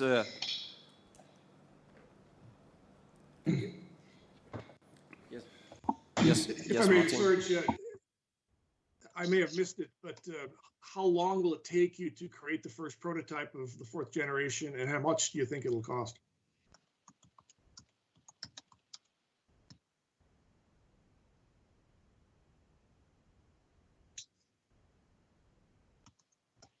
Oh, and the mic was off, so nobody answered.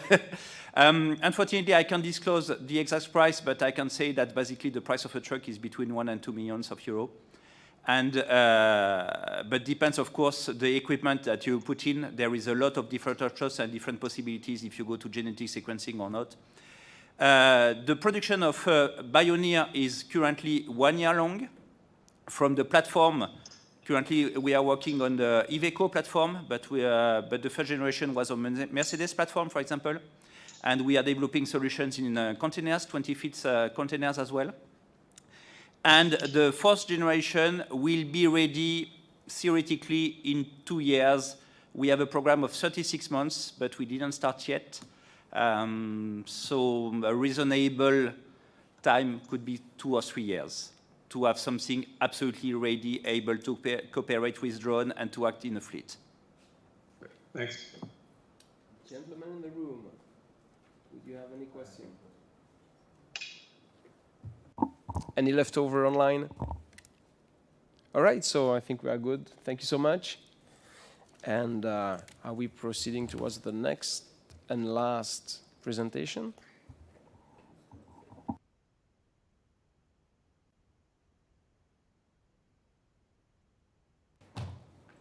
So we are going to hear from Team Kromek, last but not the least.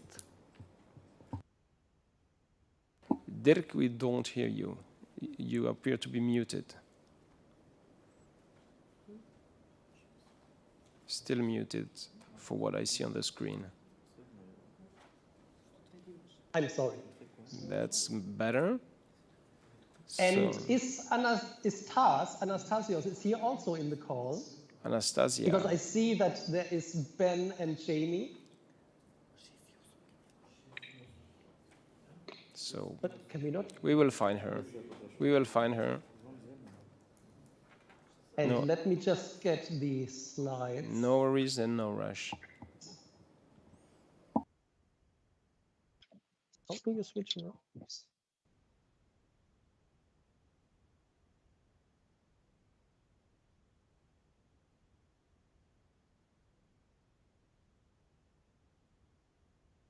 And I'm actually very glad that I only have got a simple slide deck, despite us being a high-tech company.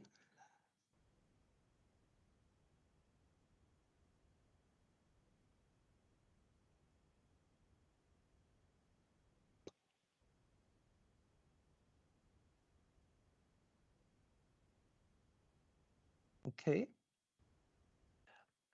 Yeah, so Kromek is all about detection. We operate in different marketplaces, from infrastructure to, I just haven't, just 1 second. We've got a terrible echo. Don't worry, let's fix that. Yeah. So we don't have any echo here, so I don't know where it is, but I cannot help you very much. Yeah. Just one second.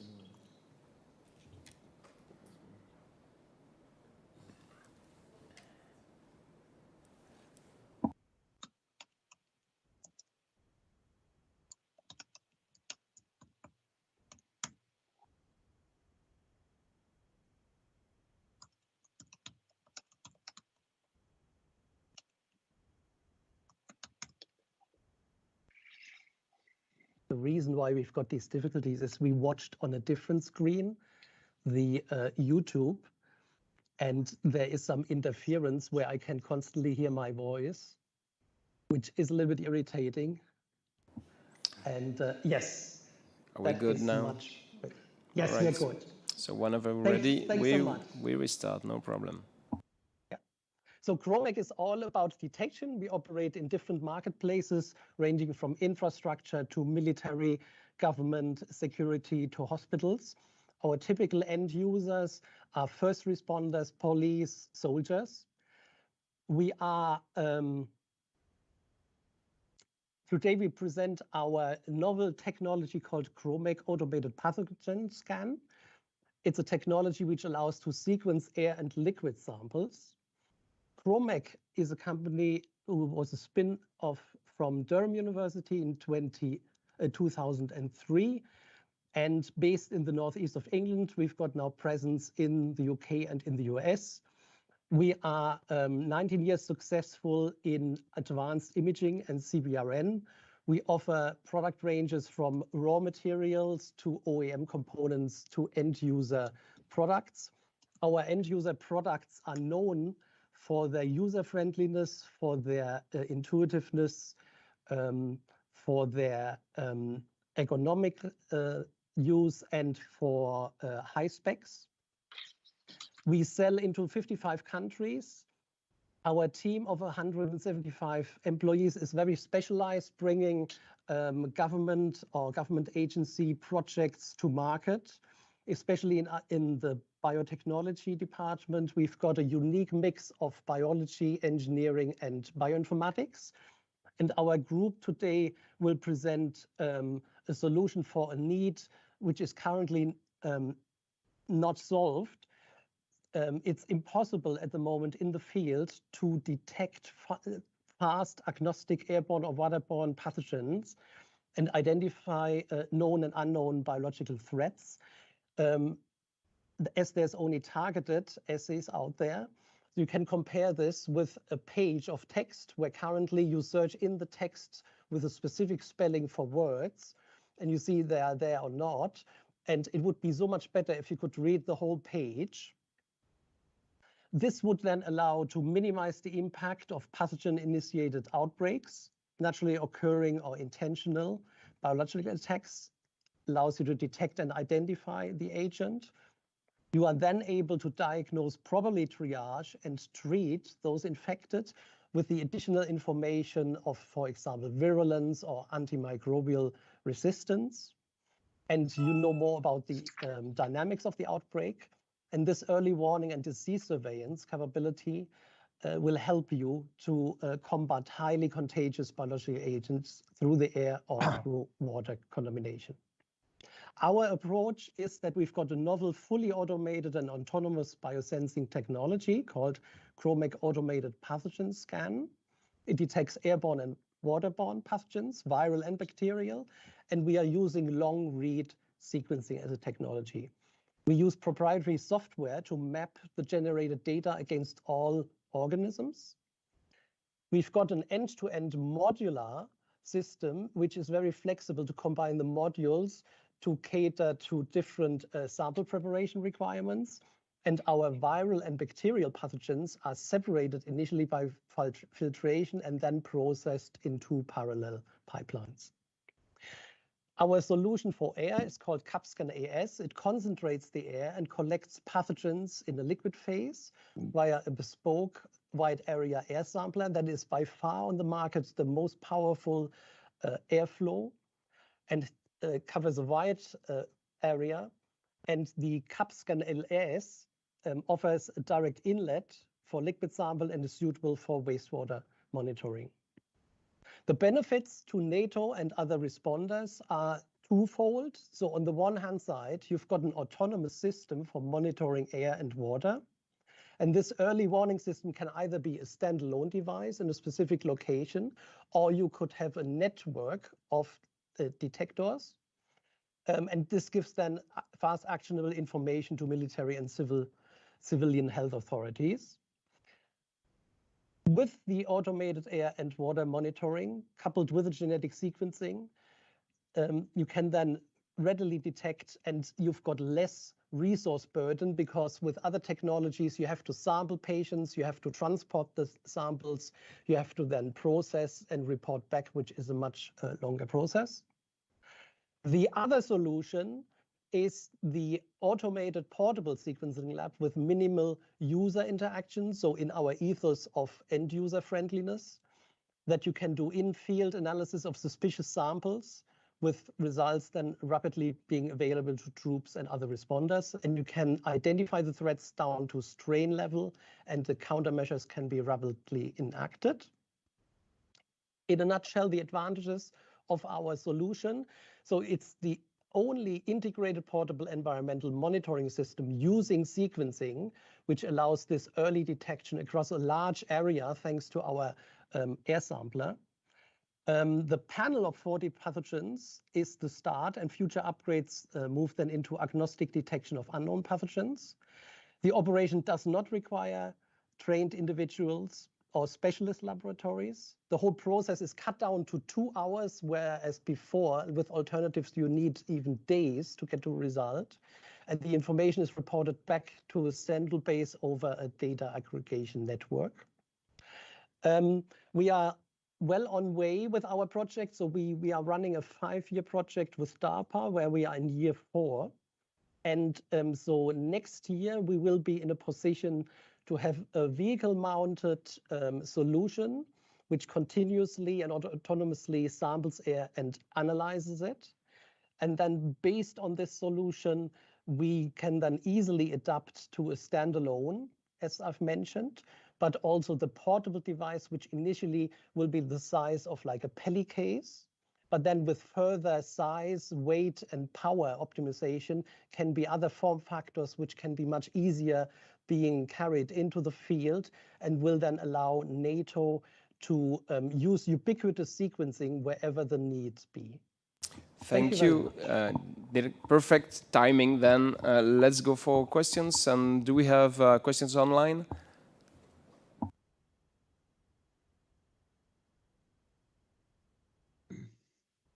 Yeah, I think I sort of got this from your write-up as well, but how quickly can you create the next pathogen? You've got 40 already. How long does it take you to be able to sense the next one or the next one? So I would like to bring in Taz for that. Taz, do you want to come? Oh, so how quickly can we add additional pathogens to the 40? Right. So you're muted. You're muted. So the pathogens at the moment, you're still muted. It's fine. We can hear him. Okay. For these 40 pathogens, is that we have a higher percentage of identification. We're more certain about identifying them. We can still see the sequencing for every single pathogen that might be there. But for these 40, we have very, very good databases. With increasing the number of databases, we would be able to see with the same certainty any kind of pathogen. So it's a matter of, for some of them, a matter of days to add some new ones. For others that there is not much genetic information out there, it could be a matter of a few months because we would have to sequence them and get this data that we need. Okay. And can you say a few words about false positives versus false negatives? What accuracy can you propose? I'm sorry, can you repeat the question? I'm interested in false positives versus false negatives. What level of accuracy can you get to? It's different for different species, right? That's where the information that we have. We can comfortably identify 10 to the -7 false probability levels for some genus level, down to species level, we can go to the same certainty for a few species. Out of these 40, I think for the 30 of them, we're down to these rates. For the other, we're about 10 to the -5, 10 to the -4. Yeah, my question would be, do you see this as something that can sit as a permanent installation at something like a water plant or in a city and continuously monitor? In which case, what's the maintenance like on it? Very good question. Do you want me to take this one, Dirk, as well? We would also bring in Jamie, if he's there. So yes, Jamie here, Head of Biotechnology at Cromac. So the unit is being designed to be a permanent fixture in water treatment facilities. Maintenance is currently proposed about once a week to change the consumables out and change the filtration method. But I've got to stress that this is still work in progress.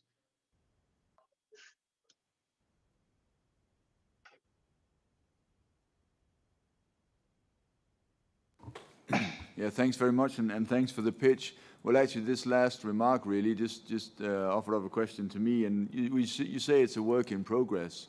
What are we talking then, timeline-wise? Thank you. So it's work in progress. Currently, we have the sequencing pipeline just a lot further advanced. We have the sampling technology for taking samples from sewage work. There's a piece of work to be done coupling the sampling technology to the automated sequencer, and that's the order of months, so less than 12 months. Yes, another question. And kind of the expense of the system? Is this can I deploy a lot of these, or am I going to have to be really careful where I deploy them because of cost? The cost is an interesting question. The hardware cost and capital outlay is not particularly high. It's equivalent to something like an ion spectrometer. Running cost depends on the operation and the CONOPS of use, whether it's one sample a day or whether it's sample every hour, for example. But happy to work with any end users to be able to discuss this further. Any other question in the room?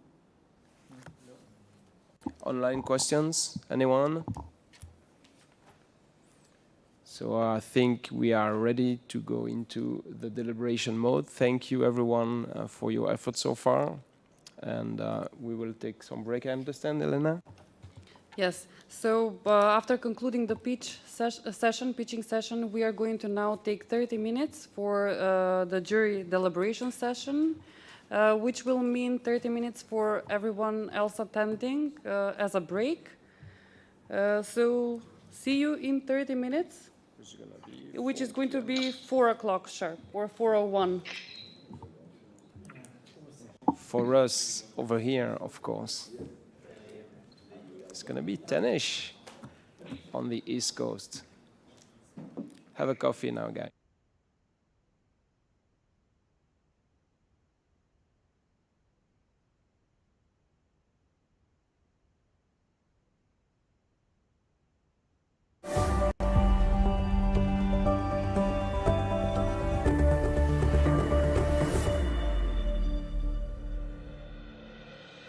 Innovation really matters to Allied Command transformation because we're looking at how we are adapting the military instrument of power for that future security environment. But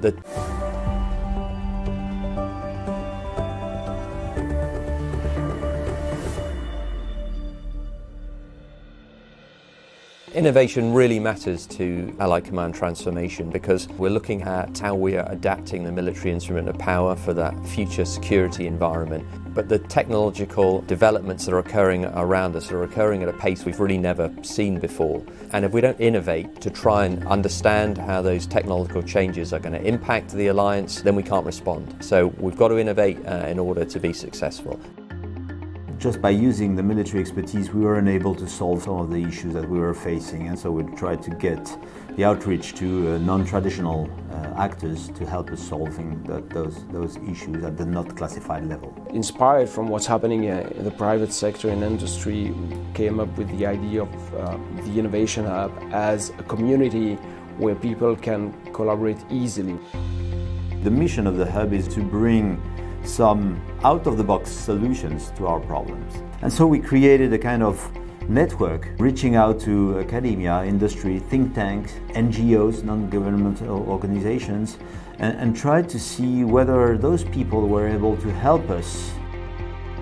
The Innovation Hub needed to be open to the public, so it's not located at the same place exactly as the NATO command, which is on the Navy base. We are outside of the base.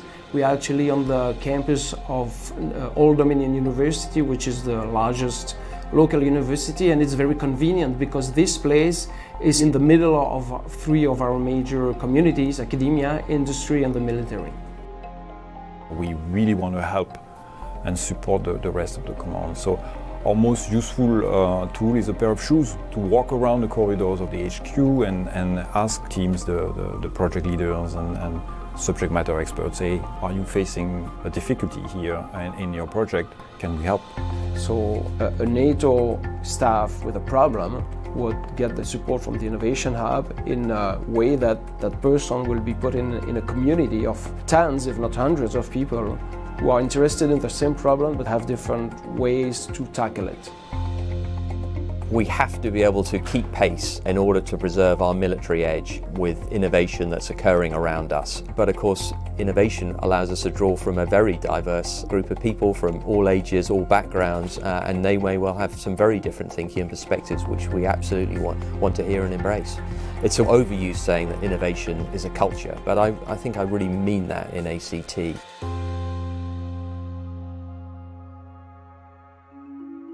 So the community of the hub is very diverse, comes from academia, industry, retired military, members from nations' national labs. I usually use the example of the guy sitting in the basement with popcorn and Coke and then have a smart idea. He is also part of the community. So we try to pull from everywhere. Today, the Innovation Hub is almost 4,000 members from 72 nations, and that tells the story. We have to realize that the most innovations, most R&D is not happening in the military world any longer. It's not necessarily the defense industry that is at the edge of everything that is happening, but very much small and medium-sized companies and startups very much have innovative ideas that we can use for security purposes. The Innovation Hub allows the NATO command structure through Allied Command Transformation an opportunity to have a conversation with a variety of small companies that want to just see how they can help NATO. For NATO to stay current, really needs to be out there looking at new technology as it's developing and to help with research, to help mold it. I don't see there's any way to compete without being involved in tech these days. I think it's really crucial, not only connecting with industry, but also to academia. Those guys, in particular the students, have a very, very broad vision on particular things that we don't have as a military. Our students really had the opportunity to work on these cutting-edge problems and provide novel solutions and directly to key NATO stakeholders. Students, you generally leave this with very positive feelings. And a part of that is getting a chance to work with students from other countries that they would never otherwise meet. All the people that work for NATO are either military or civilians, but those civilians are ex-military. And it's fascinating that when you take those issues and those problems and now you introduce them to the younger generation, that you got complete different solutions. And I think that gain is just incredible. We are also in the NATO Innovation Network. The NATO Innovation Network is made of governmental institutions, while the Innovation Hub community is made of individuals. Since we have 30 nations as a resource, we are stronger than solely the French Innovation Hub or the US Innovation Hub. We have that capability to be multiplying potential solutions and share them with all the NATO nations. The more nodes in a network, the more value you get out of it. We believe we've added a lot of value to the NATO Innovation Network by bringing people together and connecting them. And what we're now seeing is the communication is happening independently between nodes. And I think that's fantastic. That's a definition of an ecosystem. So the Innovation Hub staff are the people who are working in our facility here in Norfolk, directly affiliated with Allied Command Transformation. First, there is the permanent staff from NATO, so military and civilians working in NATO. Next to them, We have contractors who are hired because of their specific skills that we don't have in-house, depending on what project we are working. Many of them are related to the software development. And last but not least are the academics or the students. So we work with a lot of interns and fellows from universities, on-site or remotely. So all in all, it makes 50, 60 people part of what we call the Innovation Hub staff. The team we have down there now have really got the energy to bring that hub to life, and it's essential that we can continue to get new staff officers into this headquarters that have those skills such that we can maintain the momentum. The idea is that we feed innovation in at a very early stage. As soon as we know the pain point of the operator, of the warfighter as we call them, then we attach an innovator, a matchmaker, to be able to actually come up with good ideas to solve that pain point. But when that thing is done, we have to figure out what's the most efficient way to solve that problem.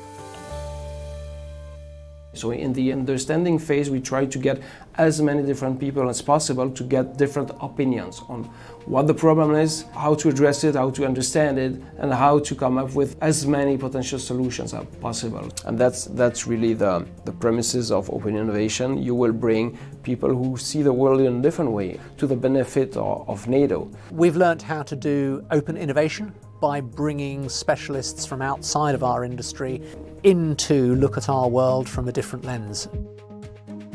So from the outset, the Innovation Hub was developed as a community supported by a strong, efficient online collaboration platform. Open online collaboration is done through a website where we can start discussion threads, where everyone has the opportunity to contribute, to interject. So it became that free flow of information. We would post it where we had a reference doc in there too. They may comment on it, provide their view. So it was a way to start to get some internal feedback and understanding what's out there. The online collaboration is open to anyone. This is where we shift from open innovation to agile development. Agile development is an approach which gives more freedom to those who are developing a solution, particularly by engaging the future users constantly during the innovation process. Every other week, users will have a demo to tell whether or not it's still going in the right direction. The second thing is the speed of it. Everything has to happen so that the solution development is not longer than 6 months and makes that a project delivers in less than 1 year. As part of the solutions that we try to develop pieces of software, experimental pieces of software, we call them minimum viable product or demonstrators, depending on the level of sophistication. The important thing about software development is the notion that it is never done.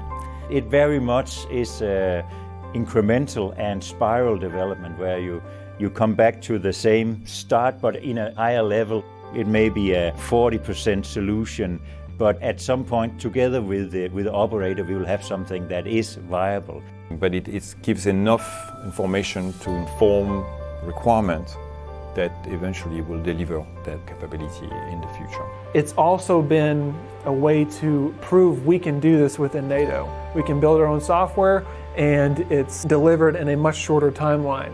The standard waterfall programmatic approach to developing capability might work if you're developing runways and infrastructure, but if you're developing something which is a really non-tangible, such as software, then using a different methodology with innovative technology and agile technology is a much more successful way to go forward. The Chief of Staff of our community here uses the I3 initiative, the initiate, innovate, and imagine kind of model. And in that, we create products that we can hopefully steer into a capability in the future. I help as a software application that handles large amounts of data to help the crisis management communities come up with decisions of the best way to move NATO equipment into an area that is either devastated by some crisis, whether it be natural or man-made. Texas is an intelligence, surveillance, and reconnaissance application primarily directed to supporting Allied Command Operations AIRCOM Division to help them process large amounts of data, to help them provide their commanders with quick decision-making opportunity on the intel that they have been receiving. So it really streamlines and makes everything faster in the field of exchanging intelligence information in the air environment. So the Cognition project is one of the latest priorities that we have started to address. How do you build resilience in your population against fake news or against hearts and minds operations? How do you build resilience against being manipulated? There's so much to discover and to learn from industry and academia. DTEX means Disruptive Technology Experiment. And the purpose of such an experiment is to inform NATO about new technologies, new concepts, new capabilities that could be useful in the future. So what happens during a DTEX is you have a scenario that has elements that are both realistic and futuristic. You're basically gaming out to see how well these technologies fit in as a solution. The DTEX produces an assessment of the solution and a de-risking of new concepts, but with the wisdom of the crowd, we get very good feedback on how good a new solution might be and how it can be used. We are just completing now a study on the question of trust in autonomous system, which was addressing the difficulty to deploy autonomous systems in our current organization because of the misperception of the users. And so we have been running a series of experiment DTEXs to assess how trust in autonomous system was actually good or not, how can it be boosted or can it be mitigated given the usage of autonomous system in military operations. Digital Triage Assistant is a project we are running together with Johns Hopkins University. In a nutshell, it tries to help medics to get a quick diagnosis when they are facing a wounded soldier. The Triage Assistant is basically a wearable, and the idea is that if they are injured, Digital Triage Assistant takes the individual soldier's biological metrics, and that is used as an input to the medic's decision on whether this person gets treated first, second, third, etc. I think the digital triage assessment from the perspective of engagement with the Innovation Hub was really successful. We'd never be able to do that ourselves. So Innovation for Defense is a program that allows classes of university students to solve one NATO problem. And they are guided by their faculty or staff and mentored by the NATO experts. So basically, the digital triage assistant came out of the Innovation for Defense project. So a very good example of how students actually are solving real-life problems for NATO. So the Innovation Hub is most of all a community of people who are collaborating to solve NATO's issues. Anyone on the planet willing to help NATO is part of our human capital and can join the Innovation Hub. And so for the future, what we would really like to do is establish a much closer engagement with innovation. One thing that we also envision for the future is there should be local innovation hubs everywhere, so that the loop in understanding the problem and solving it would be much shorter. My pitch to the nations, those who have not embraced developing and applying open innovation, is that it is very easy to do it, especially when you get help, and we can provide a good part of that help. We have the ability to share all the great things that we are doing for the NATO command structure with the nations that want to help build their innovation centers. And so we make every effort to be the leading agent here for Allied Command Transformation for that effort. We have to innovate. It's only about the scale and pace of our innovation at the moment. We need to learn and we need to move forward together. Of course, there's still more to do, and we're really looking forward to that journey.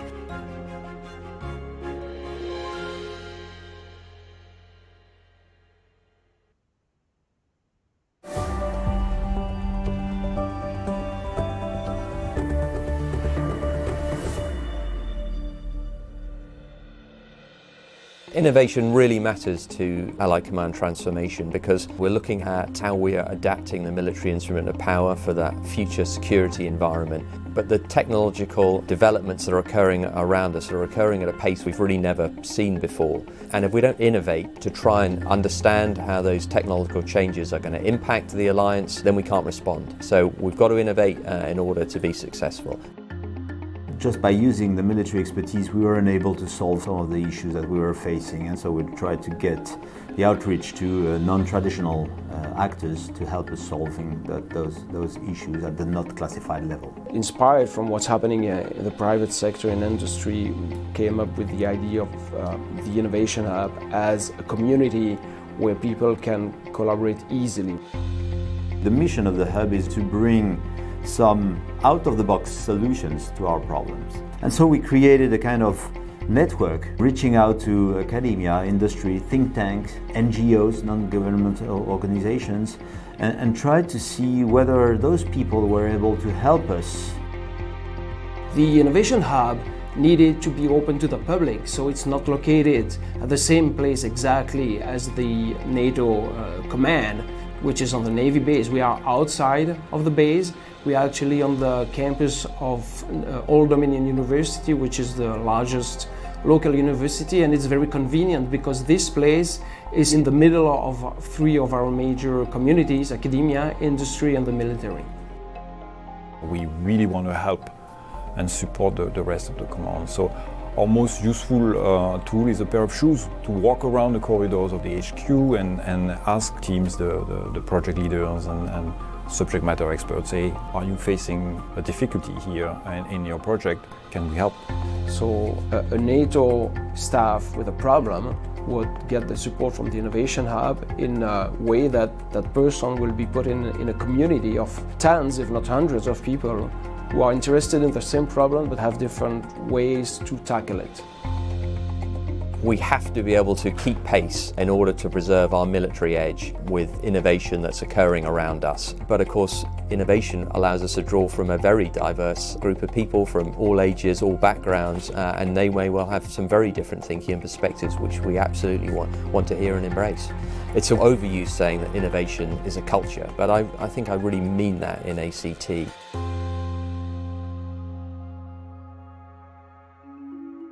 So the community of the hub is very diverse, comes from academia, industry, retired military, members from nations' national labs.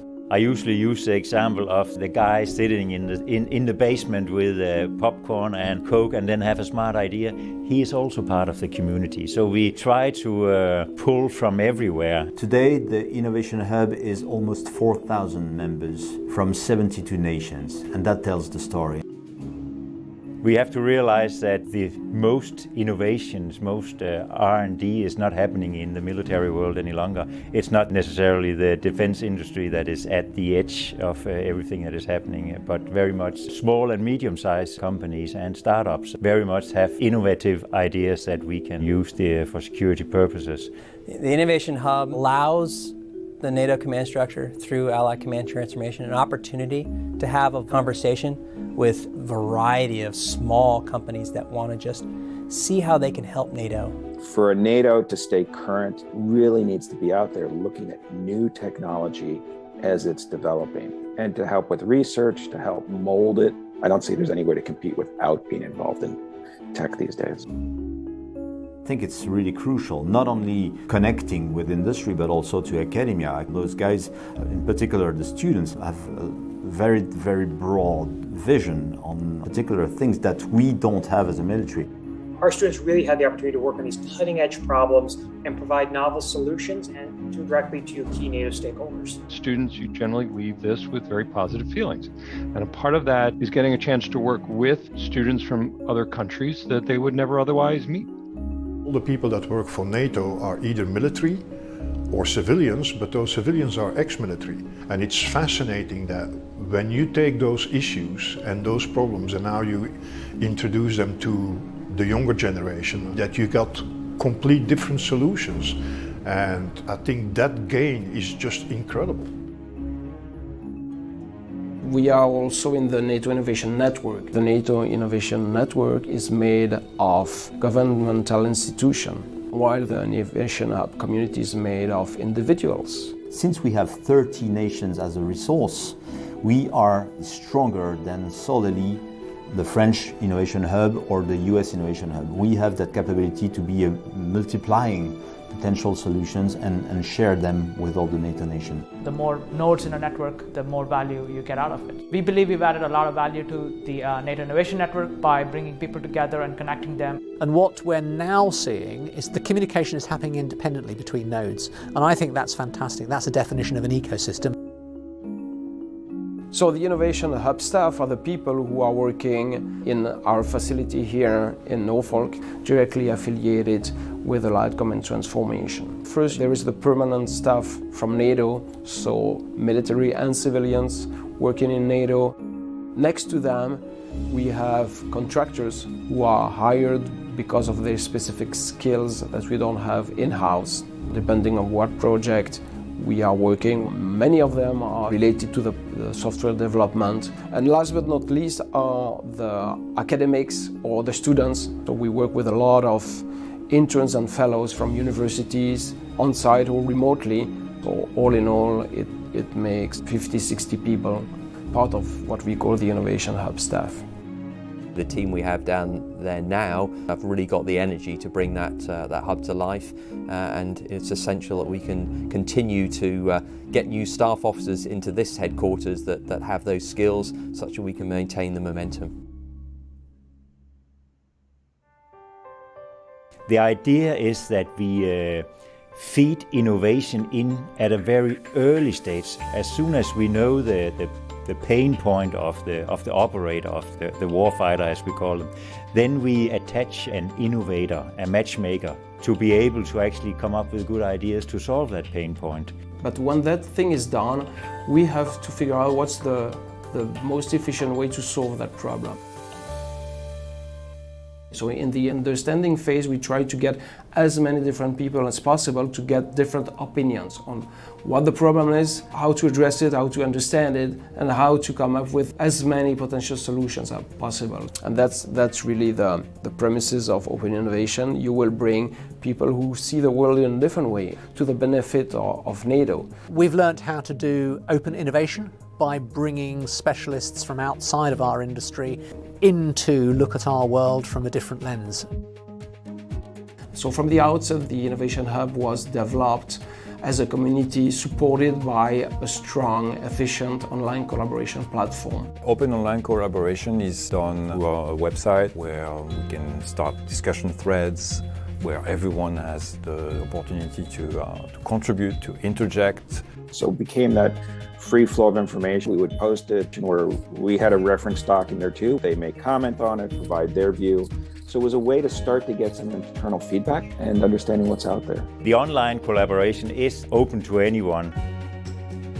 This is where we shift from open innovation to agile development. Agile development is an approach which gives more freedom to those who are developing a solution, particularly by engaging the future users constantly during the innovation process. Every other week, users will have a demo to tell whether or not it's still going in the right direction. The second thing is the speed of it. Everything has to happen so that the solution development is not longer than 6 months and makes that a project delivers in less than 1 year. As part of the solutions that we try to develop pieces of software, experimental pieces of software, we call them minimum viable product or demonstrators, depending on the level of sophistication. The important thing about software development is the notion that it is never done. It very much is incremental and spiral development where you come back to the same start but in a higher level. It may be a 40% solution, but at some point together with the operator we will have something that is viable. But it gives enough information to inform requirements that eventually will deliver that capability in the future. It's also been a way to prove we can do this within NATO. We can build our own software and it's delivered in a much shorter timeline. The standard waterfall programmatic approach to developing capability might work if you're developing runways and infrastructure, but if you're developing something which is a really non-tangible, such as software, then using a different methodology with innovative technology and agile technology is a much more successful way to go forward. The Chief of Staff of our community here uses the I3 initiative, the initiate, innovate, and imagine kind of model. And in that, we create products that we can hopefully steer into a capability in the future. I help as a software application that handles large amounts of data to help the crisis management communities come up with decisions of the best way to move NATO equipment into an area that is either devastated by some crisis, whether it be natural or man-made. Texas is an intelligence, surveillance, and reconnaissance application primarily directed to supporting Allied Command Operations AirCom Division to help them process large amounts of data, to help them provide their commanders with quick decision-making opportunity on the intel that they have been receiving. So it really streamlines and makes everything faster in the field of exchanging intelligence information in the air environment. So the Cognition project is one of the latest priorities that we have started to address. How do you build resilience in your population against fake news or against hearts and minds operations? How do you build resilience against being manipulated? There's so much to discover and to learn from industry and academia. DTEX means Disruptive Technology Experiment. And the purpose of such an experiment is to inform NATO about new technologies, new concepts, new capabilities that could be useful in the future. So what happens during a DTEX is you have a scenario that has elements that are both realistic and futuristic. You're basically gaming out to see how well these technologies fit in as a solution. The DTEX produces an assessment of the solution and a de-risking of new concepts, but with the wisdom of the crowd, we get very good feedback on how good a new solution might be and how it can be used. We are just completing now a study on the question of trust in autonomous system, which was addressing the difficulty to deploy autonomous systems in our current organization because of the misperception of the users. And so we have been running a series of experiment DTEXs to assess how trust in autonomous system was actually good or not, how can it be boosted or can it be mitigated given the usage of autonomous system in military operations. Digital Triage Assistant is a project we are running together with Johns Hopkins University. In a nutshell, it tries to help medics to get a quick diagnosis when they are facing a wounded soldier. The Triage Assistant is basically a wearable, and the idea is that if they are injured, Digital Triage Assistant takes the individual soldier's biological metrics, and that is used as an input to the medic's decision on whether this person gets treated first, second, third, etc. I think the digital triage assessment from the perspective of engagement with the Innovation Hub was really successful. We'd never be able to do that ourselves. So Innovation for Defense is a program that allows classes of university students to solve one NATO problem. And they are guided by their faculty or staff and mentored by the NATO experts. So basically, the Digital Triage Assistant came out of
think it's going to be for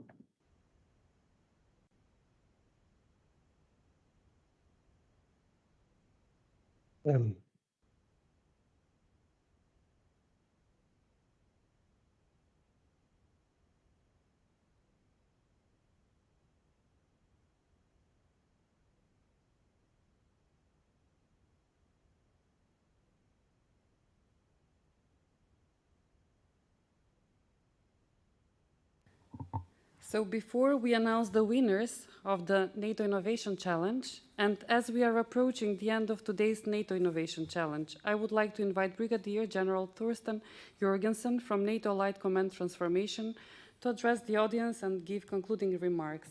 Sir? Thank you very much.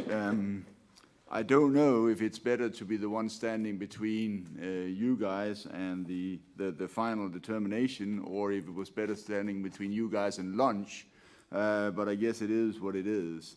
But first of all, I would like to thank all the great people here in the Republic of North Macedonia and the team from Allied Command Transformation who has made this possible.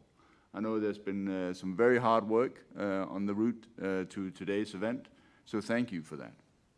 Also, let me start off by congratulating all the participants, especially the finalists.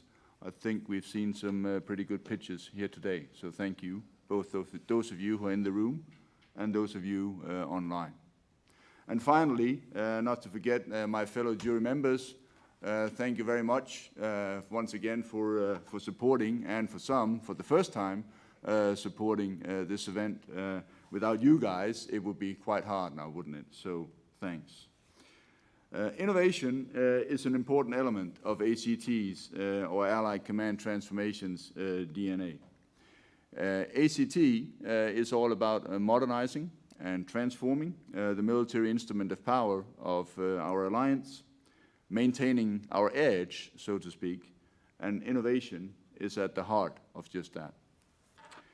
So the driving idea of the NATO Innovation Challenge is to connect companies, individuals, universities with the defense community on concrete operational topics to come up and address military requirements of the alliance and the host nation.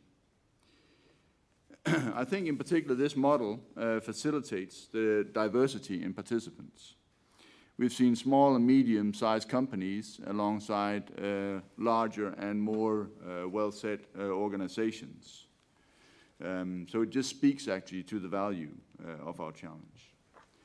Our theme today was centered on bioresponse, a very relevant and present challenge, I believe.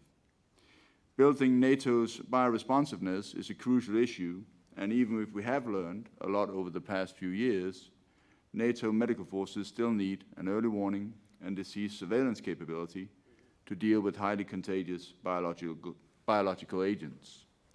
Also, we need capabilities to address water contamination. This typically goes beyond single nations. It requires a collective response, and NATO is an ideal venue for this. Therefore, we also need to continuously widen our network of partners from outside the military, companies that are not historically or traditionally connected to the defense community. This is what the Innovation Challenge is about, and this is what the Innovation Challenge is doing. It's a win-win approach. Winners of the challenge, and sometimes promising projects that didn't win, get the opportunity to develop a concrete solution in partnership with the host nation and/or with NATO. In addition, they get exposure and the opportunity to extend their network within the defense community. This supports the continued development of the NATO Innovation Network. And for the defense community, we establish relationships with new partners that can help us provide solutions to meet our operational needs. So I sincerely hope that today's winning team, and perhaps some of our finalists, will have the opportunity to bring their projects to completion with us, and that way deliver solutions to some of the challenges we face as an alliance. Looking ahead, the next Innovation Challenge will take place in the fall of this year in Romania on the topic of resilience. And we are currently in deliberations with nations for the 2023 Innovation Challenges. So in closing, allow me to congratulate all the participants and once again to express my gratitude to our host nation, the Republic of North Macedonia, and all the good people that have been involved in organizing this June 2022 Innovation Challenge. Thank you. Thank you, sir. And now, as the decision has been made by the jury on the best 3 solutions, I would kindly like to invite the Dean of the Military Academy as a representative of the jury to announce the winners of the NATO Innovation Challenge. Sir? Thank you. Sorry. Thank you. I have an honor to announce the winners of this NATO Innovation Challenge. So from the results I have, the third position go to network-centric. The second position goes to Mayon. And the first position go to Chrome. So thank you all for your participation and congratulations to the winners. Thank you.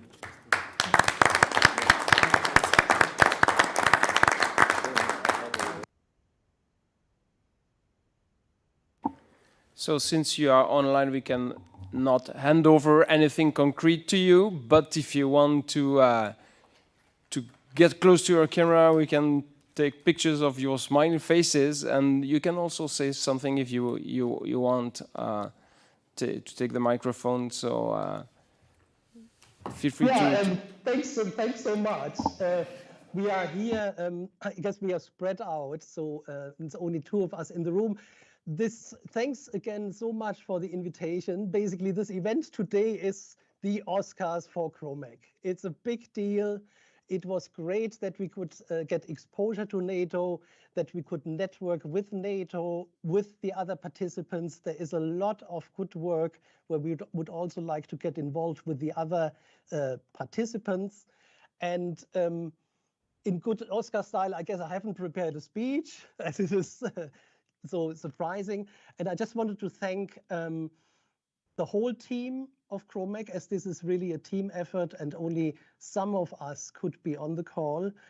And as there is money involved, we'll definitely find a good reason to increase the team spirit in our group. And I want to thank DARPA, who actually made this happen with the initial funding. And yes, and I'm looking forward to the next challenge. Thanks so much in believing in Chromec. Congratulations. Mayan, you want to speak? Yes, thank you very much. It's a pleasure to be today here and to have this second position, because Mayan is a very new company. There are three people involved in the development right now, and we have and we see a very important for a relevant future of this technology. We are in collaboration with many organizations around the world, and looking forward to continue working in new challenges and in new technologies. Thank you very much. Thank you. And team of leaders are still around? Well, thank you very much for organizing the challenge. It's a very important event in the history of bioresponses and biothreats. We are very, very pleased to have met you. The presentations that we have heard are of a great significance, and as a matter of fact, of great significance for what we propose. We are very, very happy that it happened under the aegis of NATO, because quite frankly, the first operation of the magnitude that we propose, the metaverse operation, is intended to be conducted at the Wilson NATO Center in Garmisch in Germany, where we can gather the top level of executives for whom our program is geared. We are not directed at creation of new biodetection systems. we are good at collecting information from these systems, converting them into actionable knowledge and actionable understanding among the leaders of the responses to biothreats, because this is where the greatest failure resists at the moment. We have all witnessed the disasters of COVID, and we are therefore extraordinarily grateful to you, to the jury, for selecting us. That's a very, very pleasing finding, and thank you so very much. We are grateful. And congratulations to the winners and all other participants. It was, from our point of view, a very important gathering for all people who truly devote their lives to the topic. Thank you. Yes, I will repeat congratulations to the winners and thank you to all the participants. And if you are not in the top 3, it doesn't mean that NATO does not like your solution, all right? So if someone ends up being on top, but all your solutions are valuable and they will be scrutinized and taken into account for the future. So you might hear from NATO and the nations in the coming months. Thanks to all and thanks to those who've been watching us. There will be another one if you like this kind of event. Next time, don't be just a watcher, just be a participant. Thanks to everyone.